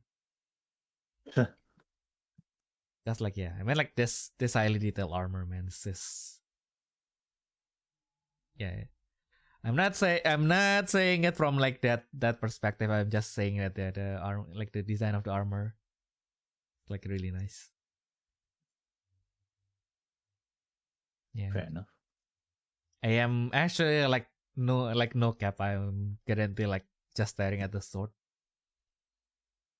Yeah, that's a beautiful sword, man. That's a very high cap there. Yeah, and I maybe not the, well, I mean, like, again, I'm not into Hima like that mixed like the what was it again, the medieval martial arts. Like, I can't say like whether the sword is actually like good or not, but like, yeah, the ornament on that is like very beautiful. Yeah. Yeah, so of course, not just like the support for like the old text, we do have we started to see like the extra version of like uh the flag nexus as well. Yeah, Mm-hmm. so we have Amon here. Again, effect it looks really simple. Usually that means it's going to be the menace. So of course, like one of the special thing about Amon is that usually with contract cards, you wanted them to stay on the field as much as possible, but like for some reason, a lot of like the Amon support, they wanted you to have like 3 or more Amon in your trash. It's like, how do you afford that if you can only have like 3 Amon? And even worse, like some of the cards that we will look at today, they even require you to have 4 cards that have at least 4 cards that have the same name in your trash. So like, Oh, how do you I can afford only that? Do I you can have only to play count 3. exactly? Do you have to play coffins in your deck so you have 4 cards with the same name in your trash? No. Yeah, of course, like this card or spirit card, this Amon is also treated as the flag bearer Amon, basically. Yeah. Mm-hmm. So like basically, all of the cards that treated themselves as different name, they all treated themselves as the flag bearer Amon. Like once they reach your trash, then that's their quota for the day. And yeah, it's also pretty nice because this guy can just jump out of your trash. So so if your Amon name card goes to the trash from your hand or deck, you can perform the flag contract advent, treating as the soul core has been sent to the trash. So even if you have used like this guy offensively on your attacking turn, just discard another Amon like next turn, and then like you can just perform the contract advent on it. Mm. So yeah, you don't even have to discard it yourself. So you can just, if it's discarded by Magnamizer, then yeah, you can basically counter the Magnamizer.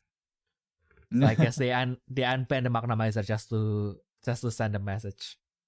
Because like as long as you have like 1 core left in your reserve or your nexus, then you can just even if I don't have my soul core, I'm going to jump out, kill the Magnamizer, because why not? Mm-hmm.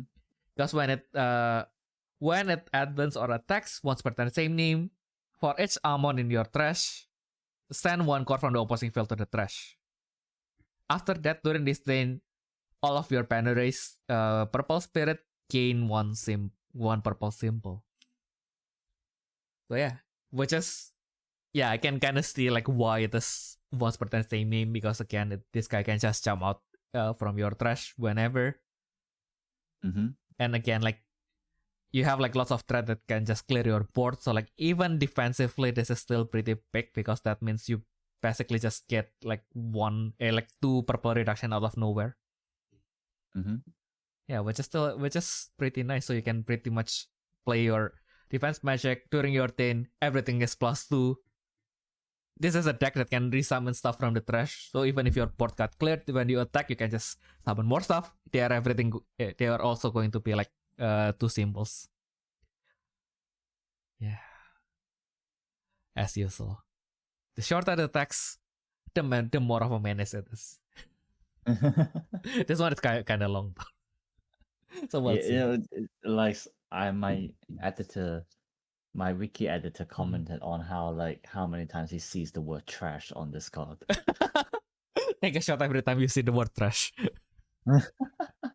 1, 2, 3, 4, 5, 6. The word trash appears 6 times just on this card. Oh my god. You would. If you never drink alcohol, you will die by the end of it. God damn. But yeah, also like what people the counter argument for this deck is like, the unfortunate thing is that this deck is released in the same set as the absolute wind demon god, which just banishes everything from the trash. So yeah, I guess like one of like the other thing is like, maybe you kind of want to time everything so that when the absolute wind demon god comes out, then you don't have that much card in your trash, and then basically just dump all your Amon when you want to go offensively, which I guess it kind of makes sense when you see like the other cards that we will see today. Yeah, first, before that, we have the lizard. So we are not done with the meme train. We have the screaming marmot. We have the lizard.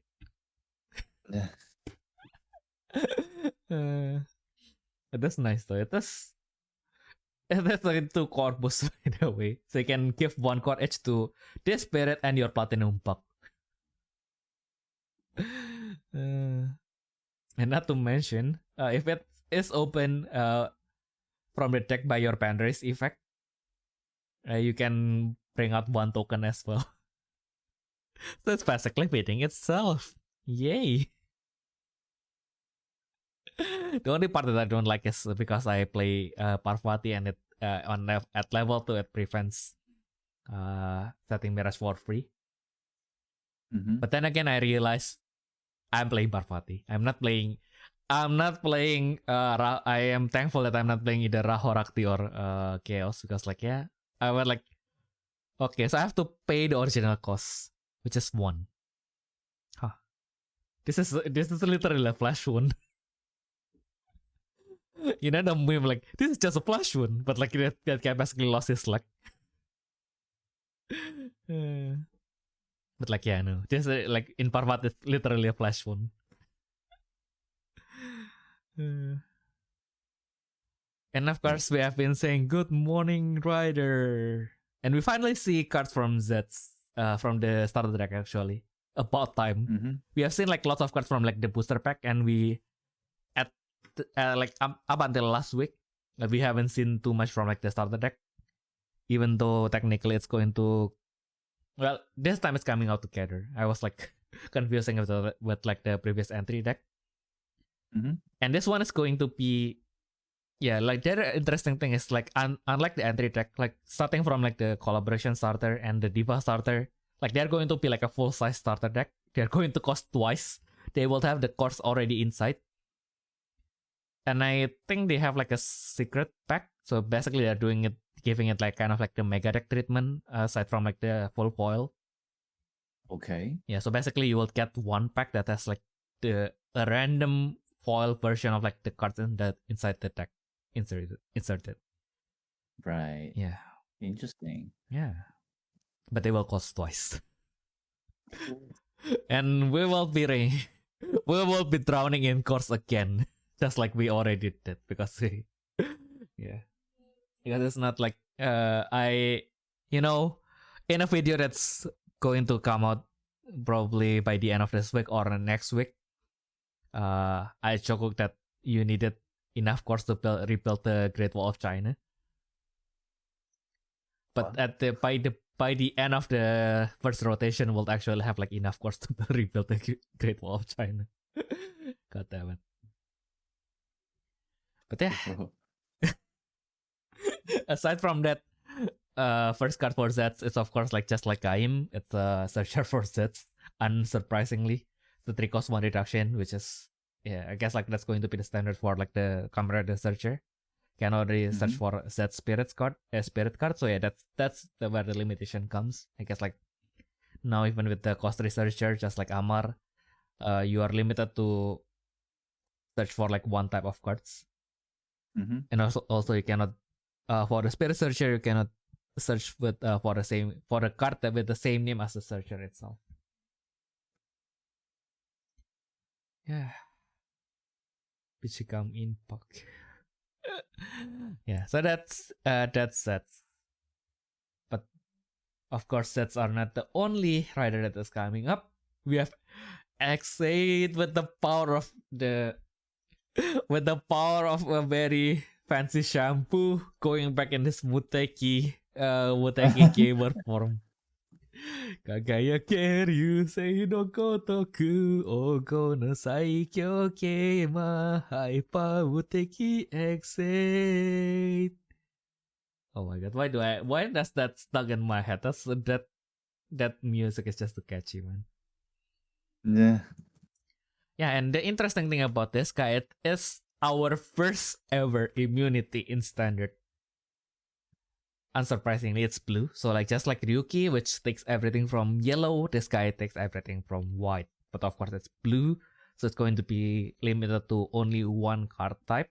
So basically, if all of your spirits are X8 spirits, if everything has X8, then the spirit is unaffected by opposing magic effects, which is still kind of crazy because like now we have talked previously when we were talking about the list that soul magic kind of acts kind of like your burst in this stage of the game.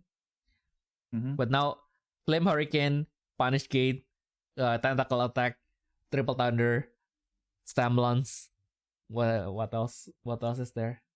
Soul Bite cannot touch this card. Which is especially hurtful to Soul Bite because this guy's level 2 as a blue card as usual. The level 2 condition is 6 cores. So you will most likely bring it to level 2 with the true release. And yeah, I guess like depending on the situation, you might only have like one core on it. So like Soul Bite would have been really helpful. But yeah, of course that's not an option. Just have to wait until your turn and bring out your Gigante Leon, I guess. Yeah. And then it on level 2 though, it has a pretty interesting take on assault. The keyword assault, I mean, not the assault on real.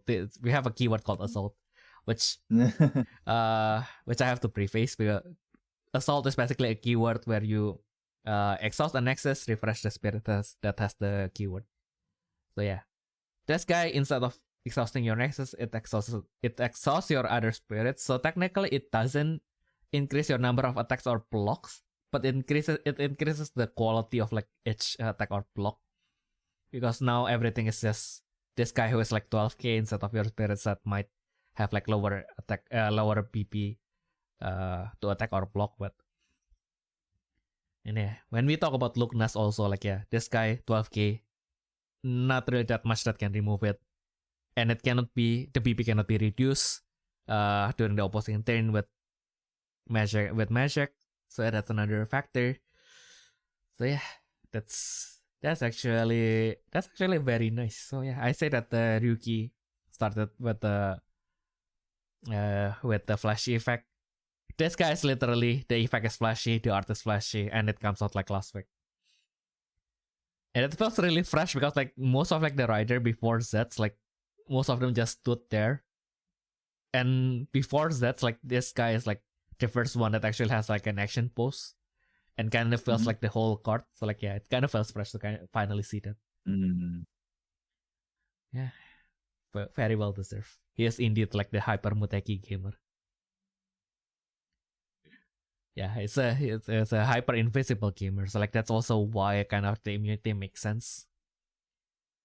And it is always like even like in Eternal, like what we really like about the collaboration in Battle Spirit is how somehow they were able to kind of like connect how the effect works to how the cards actually like the characters like well not perform but basically like well how the character is in their own series, like how Strike Freedom is basically untouchable and stuff. But yeah, now it's standard. Even though their options are more limited, they still kind of like yeah. Even if you have to stretch a little bit, it kind of works. But like especially with the extra, I guess that's where they have like the most room to work with, and they kind of how do I put this? They kind of nailed it so far with X8 and Ryuki. Again, I haven't watched Z, so I cannot really judge how accurate Katastorm is. But like yeah, the only thing about that I'm kind of confused about Katastorm is like again we will see the form change later, like how the form change work later. But like I feel like Katastorm is supposed to be the one that has the form change and not the one that is supposed to be summoned by it. But yeah, I haven't watched enough of that to kind of like make a judgment of that. Yeah. Anyway, really happy with the X8. Probably not going to have the budget to make it, but I'm really happy that it exists. Maybe one day. Yep. And yeah, back to Eternal. We have the AX version for Ganinos, which again, I have to explain. This guy's thing is it has assault, which is a keyword in the game. I don't mean other kind of assault. I really mean the keyword. But of course, it's now purple, so it has to adjust itself because purple doesn't explicitly plays with a lot of nexus. Even though to be fair, since it is a part of like the flag nexus deck, might actually make sense to you since you do by default like bring multiple copies of the nexus. But yeah, they kind of make do it instead of like exhausting nexus. The purple thing is to discard your own card to kind of like gain advantage. So up to twice per turn, you can discard you can send to the trash a total of 3 cards from your hand and deck. If you do so, the spirit refreshes. During this battle, one opposing spirit or nexus gains a 3 level cost. So yeah, from there it's already pretty crazy. But it's also like one of the things that enables you to kind of like yeah, maybe you don't mill too much at the beginning if you know that you are playing against green or you know that your opponent brings stuff to banish your trash. But especially against green because like green and purple are just mortal enemies to each other, and they just beat up each other while all the other decks are like stomping them from the sides. And yeah, basically when it has a pre-advent, when it attacks, if your trash has cards with the 4 or more cards with the same name, as you can send 1 core from the opposing life to the reserve. Yeah. So yeah, life shot in purple, and it is kind of on theme. So it's still kind of fine, I guess. So basically, the concept, I guess, then you just advent, you attack, and then you start to use the assault effect to kind of like build up your trash. Now you have 4 cards in your trash. You send 1 card from their life to the reserve. You refresh, so you can just do it again. Even if you got Blizzard Wall, then you can at least like put in like 3 damage at least. So yeah, 3 to 4 damage. So Mm. still not too shabby. I think what's really funny is like some people discover that with the Grandwalker's Sicily, Mm-mm. because like Sicily effect says like all your assault name effects Mm-mm. can change from targeting just Nessuses to Grandwalker Nessuses. Mm-mm. So people are saying if you use it with this card, it means you can deplete the opposing Grandwalker Nessuses. Ha. Ha. So we'll have to see the rulings for that, but yeah. That kind of make too much sense. It might actually work. Yeah. Yeah. I Yeah, good thing they I changed think like the level 2 condition for like the contractors. Although like yeah, again when I was playing with Enoch last week because we played so much, like I see like a lot of his decks, and then like yeah, one of them is basically works with my level 2 Grandwalker Nexus, and then I was staring on my field, and then like, I have 3 contractors on my field. They are all level 2. So you're saying that for each of my contractor for my or each of my Grandwalker that is like level 2, it gains 1 symbol.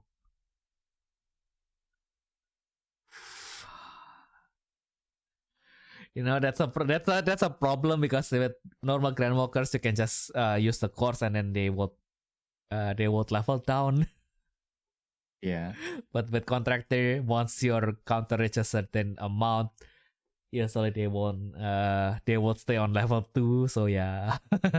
Yeah, it'll be interesting to see how they interact with the contract Grandwalkers. Oh yeah. Oh yeah, because the level cost, yeah, it increases the current level cost, which is just your But counter, then and then like now it has yeah, a but yeah, yeah. exactly, yeah. It's like did they increase the counters needed? Oh That would be so funny. yeah, I know, right? Yeah. Looking forward to this guy's Q&A being as long as no, it's not going to be as long as Alternova. Alternova is the card of the decade. It's the ruling headache of the decade. Oh yeah. Yeah. No, yeah, Alta Nova definitely is. Yeah. Okay, and then yeah, speaking of like being the shorter the text, the stronger it is, we do have the extra version of Rebel as well, which as opposed to his other friends activates at the earliest at 1 counter during your turn. And looking at it, this is basically Pitrampo, but check to the absolute brim. It is shot with steroid to no end. It's basically when the advance once per turn, same name, open the top 5 card of your deck, summon any number of Imagine Brave that you open. Imagine Brave that from the family binaries from there without paying the Mhm. cost. The rest is sent to the bottom of your deck. Yeah, it's green. They have lots of cards that when they are refilled, they go to your hand. Like that's another layer that you can consider. And then although you don't really have to do that, because like Rebel can also refresh your hand. But I guess you do refresh your hand to the same number of cards, so I guess you can kind of like bring some of them just to increase the number of cards that you discard. Oh, Yeah, yeah. I think in general it's like an aggro deck, right? So Oh it's yeah. like you don't really want to have too many refill ad effects Mm-mm. unless it really helps with the aggro. Yes. And this helps a lot. Just increase your symbol, because why not, yo? Time to bring back the Eckler Monkey. I think what's actually ridiculous is how it's 1 counter or more. Exactly. Like, what the fuck is? Yeah, which basically means I think yeah, think you can probably always summon Imagine Brave and just smack Mm-mm. like going second turn 1. Mm-mm. Yeah, and even worse if your opponent has a spirit or ultimate. It has a flash effect, by the way. So even if you get like the, even if you get like the rebel a little bit later, like for some reason, during your attack step, you draw it, Mm-hmm. and your opponent has a spirit or ultimate, you can just pop it out.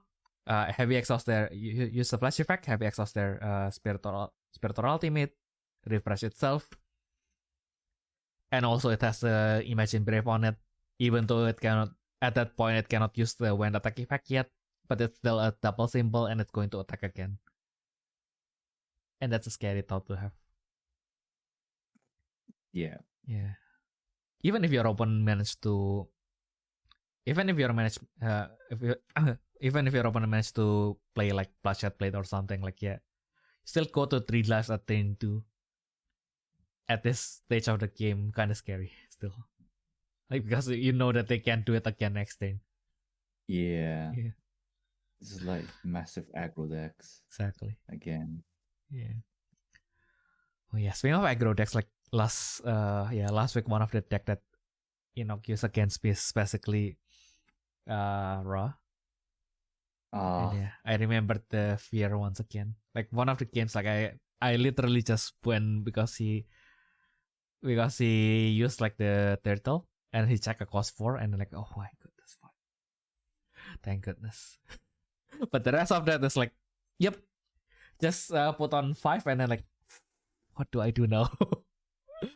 just spread 4 and then like 2 of them are Charles Sphinx, so like it's basically like 6. It's basically 6 spirits on his belt. So like, oh, what do I do now? Never thought I would. I now understand why people are afraid of Ra. It is indeed pretty scary. Yeah, going back to a little bit more mid game, we do have the Revoltiger X, which is, yeah, if you've seen the shorts, this card is pretty, well, how do I put this? It is a nostalgia card for me for sure because it is one of the cards that is out when I started playing. Mm-hmm. But also because I played Vanguard and this bombardment is pretty much, well, I wouldn't say a copy, but like it is a very similar effect to like Twin Drive in Vanguard, right? Yeah. Yeah. Although it does receive a new bombardment, which is the Thundercut bombardment, which means like all the old bombardment doesn't work with this guy. But of course, like it already has like a new support card that improves the bombardment. Just blankets like improves all bombardment to 3 cards. So I guess that kind of works out. And yeah, I was kind of surprised when they gave the Ultra Manifest to Brahma, even though they kind of already teased like lots of Zeus cards. And I forgot that they do have this guy, so like yeah, that kind of checks out. So like this guy is given to Zeus, and the Ultra Manifest slot is given to Brahma. Kind of fair. Yeah. Yep. Yeah, it makes a lot of sense. Yeah. And of course, as a God King, the manifest is a still manifest, so the soul core goes to your life. Like the other scary thing is not only you still have the bombardment, and if the bombardment happens to not reduce any life by anything, so like even if your opponent has anything that prevents the effect damage, if you just shoot 2 blanks, it will refresh again once per turn, and then you can do it again. That is already scary. But on top of that, because your soul core goes to your life, you can still use it for manifest, and Zeus already gives you like 1 extra manifest, so you basically can do like at least like, yeah, so basically you can use it like at least like 3 times during your turn. Mm-hmm. Which is, yeah, it's a very scary thing to think about. The more I think about it, yeah. Especially, I just don't like how long the name is gonna be Thunder God Bombardment in English. Yeah, yeah. I think that's not going to be fun. Yeah, let's see. Yeah, now we are back to the fun thing, which is Indra. Is it one? I don't know. But yeah, at It is. least yeah, It's interesting. I yeah. wouldn't say it's fun. Cause like Indra gets like 5 different cards in this set, and I feel like this is finally like the card that I kind of wanted to put inside my deck. At the very least, I don't know if it's going to stay, but like at the very least, I want to give it a chance. But the other guys, it feels like, well, I wouldn't say it's unusable, but it changes like the playstyle a lot into more like control, which is like which is kind of defeats the purpose of like why you are stunning them in the first place, and then like lots of the effects requires you to have like a stun spirit, but like you're removing the stun spirit yourself. It's like, I wouldn't say it's weak per se, but like it feels like really counterintuitive and like in a way like really restrictive.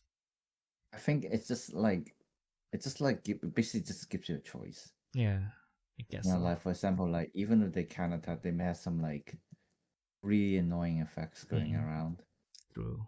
You know, and so like that's when you like Remove them. just like remove them. Yeah. And then you forgot about that last line of effect, and then you retain an alter nova that you stun. Genius. That would be funny. Yeah, that will be funny, but I can see it happening.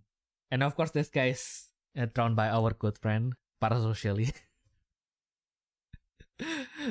Our good friend Shosuke doing the God's work as always. All right. Okay. Nice. Yeah. Yeah. Now I was like, oh yeah. Everything checks out. I kind of so supposed to already realize from like how the mask looks like. Yeah, finally got to draw a dragon again. Yay. Yippee. Yeah, one of the interesting aspect is of course with Indra, the reduction on the card itself can look a little bit lackluster, but Indra is going to cover for that, so that's not a problem. So when this card is going to be summoned, if your opponent has a stun spirit, this card becomes cost 4. Or even cheaper. So when it is summoned or attacks, if you have Indra, you can stun one opposing spirit or ultimate. After that, if your opponent has no spirit that can attack or block, you draw one card from the bottom of your deck. Yeah, that's a pretty that's another can of worms because of how they word it as like spirit that can attack or block. So what if they can only attack or can only block? I mean, no, it's still the same because It's a slash. Slash, okay. Yeah, I'm pretty sure that's the way it goes, but yeah. Yeah, that's why. But like it kind of brings out that kind of question, isn't it? Like, is it that way? Is it the other way? Like that's another can of worms. I thought at first I thought it was like the other way around. It kind of feels like it kind of doesn't necessarily reward you for like removing the spirits, but more into like kind of like gives you a fallback. So if your opponent has no spirit, then you get a draw. I thought that's how it's supposed to work. But like no, it's kind of like, okay, so you need to stun them, and then now as a reward you get a draw as well. Which is which is also nice. But yeah, I kind of feel like kind of wanted an option. Yeah, I feel like for me personally, it's going to be nicer if you have like an option to when your opponent kind of chooses to, okay, so I know that you're going to stun everything, so I'm just going to kill everything kind of scenario. Yeah. But yeah, the other interesting part that I kind of wanted to try out is because level 2 during your attack step, all opposing spirit ultimate that is stun that has lower cost than your counter cannot activate their effects. So yeah, Thunder counter on Magnemizer and it's going to be gone. Well, it's not important. If it cannot attack, then it can use the ultimate trigger. So like, what am I even saying? But yeah. Yeah, but like I think like the more important part is like now it kind of prevents your opponent to do a defensive advent. Yeah, so basically you just stun the like spirits that it can advent to, and then now like basically even if they advent, like they won't lose the effect right away. So like now they have like one less defense option to use. If your opponent like tries to control you and then you activate Kaguya, then basically yep, now their manifest is also dead. Yeah, Kaguya is such a I finally tried Kaguya in Indra and like, oh, I can understand now. This is the power that I have been promised. Just blanket everything can attack or block. Oh my god, the synergy. Yeah. It's really interesting when like new players discover that. Yeah, I was like, oh no. I mean, like I added it just because like okay, I wanted to play a little bit more aggressively, so maybe I need to change my person to something that can activate when my spirits are removed, right? And activated and then like plop. I just realized like the Kaguya uses keyword cannot attack or block. I was like, and then like my mind just opened.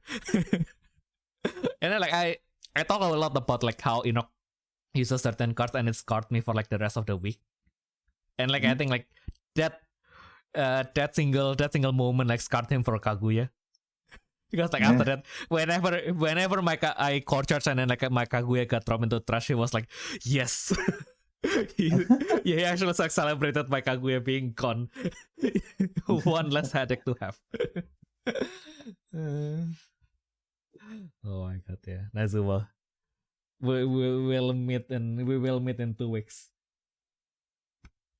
So yeah, again with the other Indra cards, finally we get more Dragon Princess, but again this I mean like it's always like the thing about like the fact that you have a sort of like how do I put this, like comparison, right?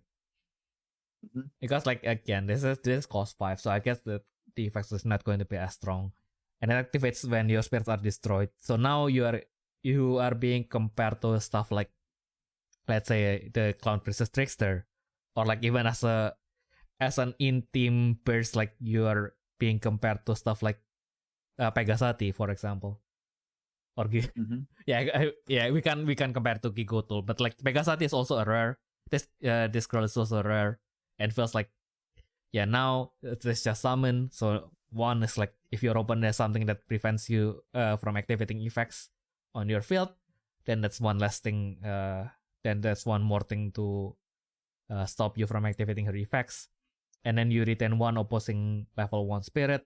And then if your opponent has a stun spirit, you can retain one opposing level 2 spirit to the bottom of the deck. Which is actually not that bad, but I feel like it's like an option, but I don't think anyone will actually run it. Yeah, like most of the cards in this set is like kind of awkward. It feels like I mean, like you can bring it, but like it's doesn't really like fills the hole that actually is there. It feels like it does fill a hole, but it's not the hole that I needed to be filled. It feels like you have like a road, and then like the middle of the road is like it has a hole, and then they are like fixing the one that is like near the pedestrian side that for the most part you wouldn't really drive there, right? Yeah. Like I feel like how she could be quote unquote better is if when summon draw one. Like no joke.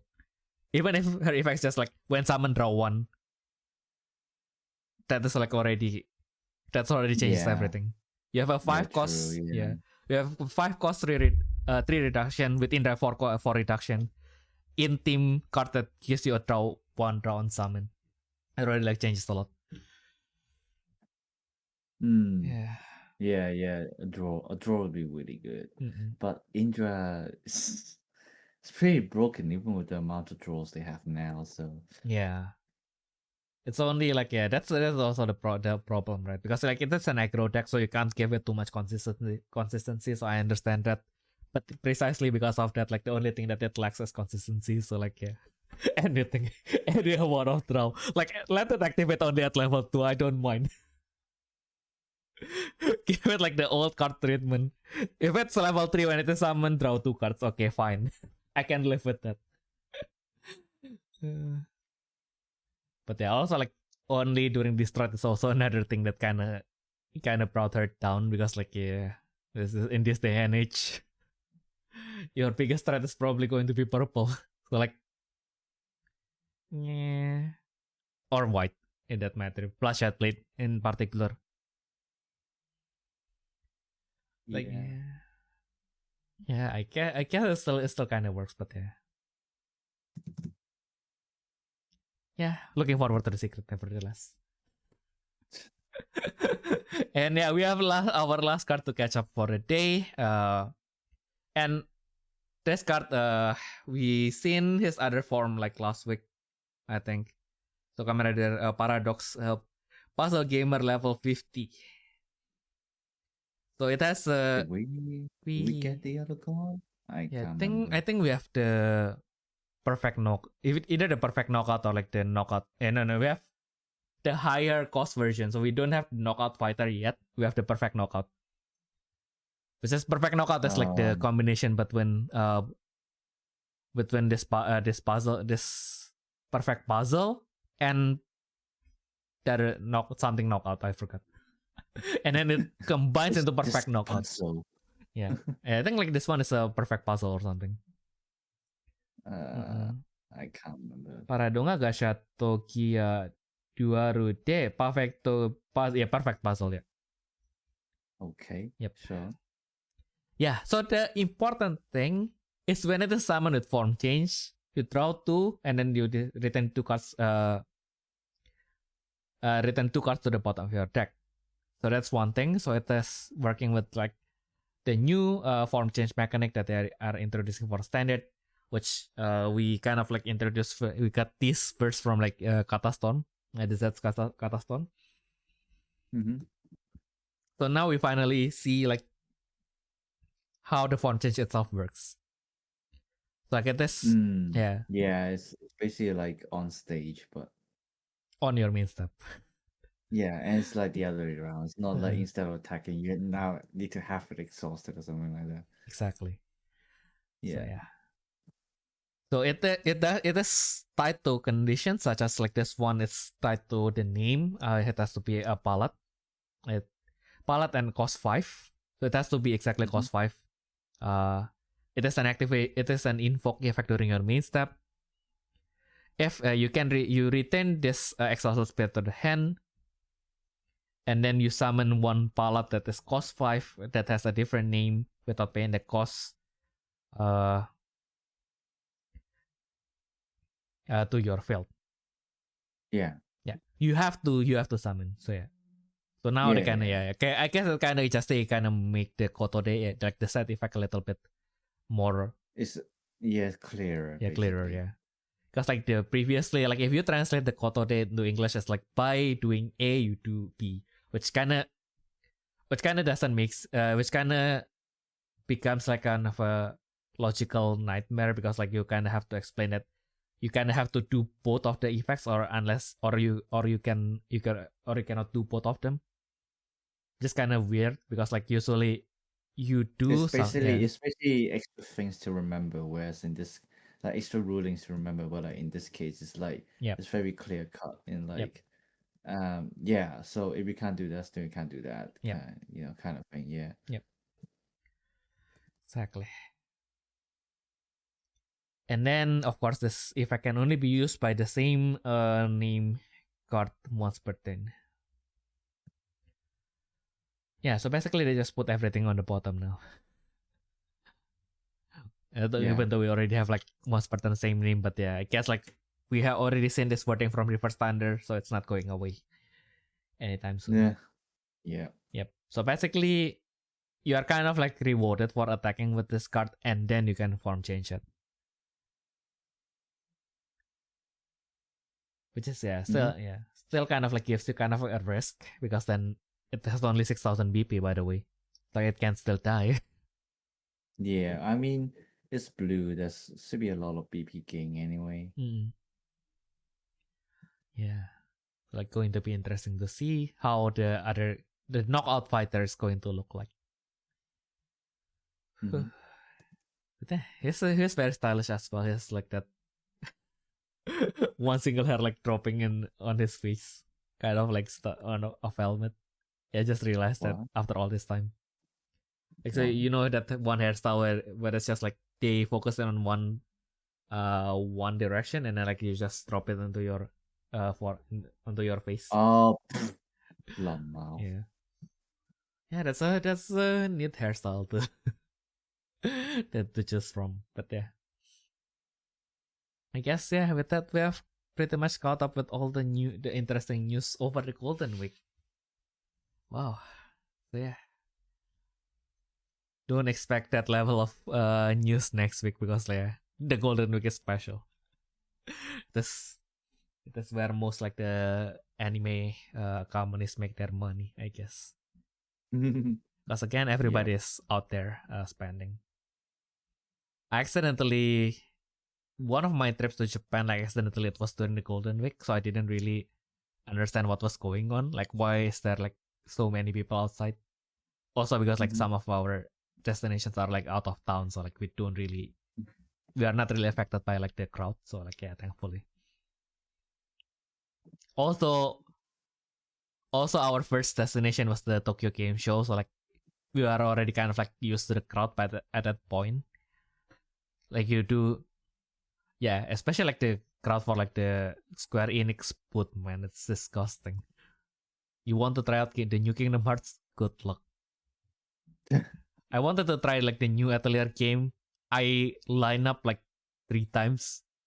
I failed every single time. What the fuck? Rip. Yeah, like the only games that I get to try are like the games that I don't really care about, and like my only good memory of it is because I left my umbrella and I got to somewhat like because like at that time, right, like I was still not comfortable with like speaking Japanese, and like that's basically like the first time where I kind of have like a conversation with someone because I left my umbrella, which in the end I just ditched because like it's a 100 yen umbrella. Like, yeah, I'm not bringing this home. Fair enough, yeah. Yeah.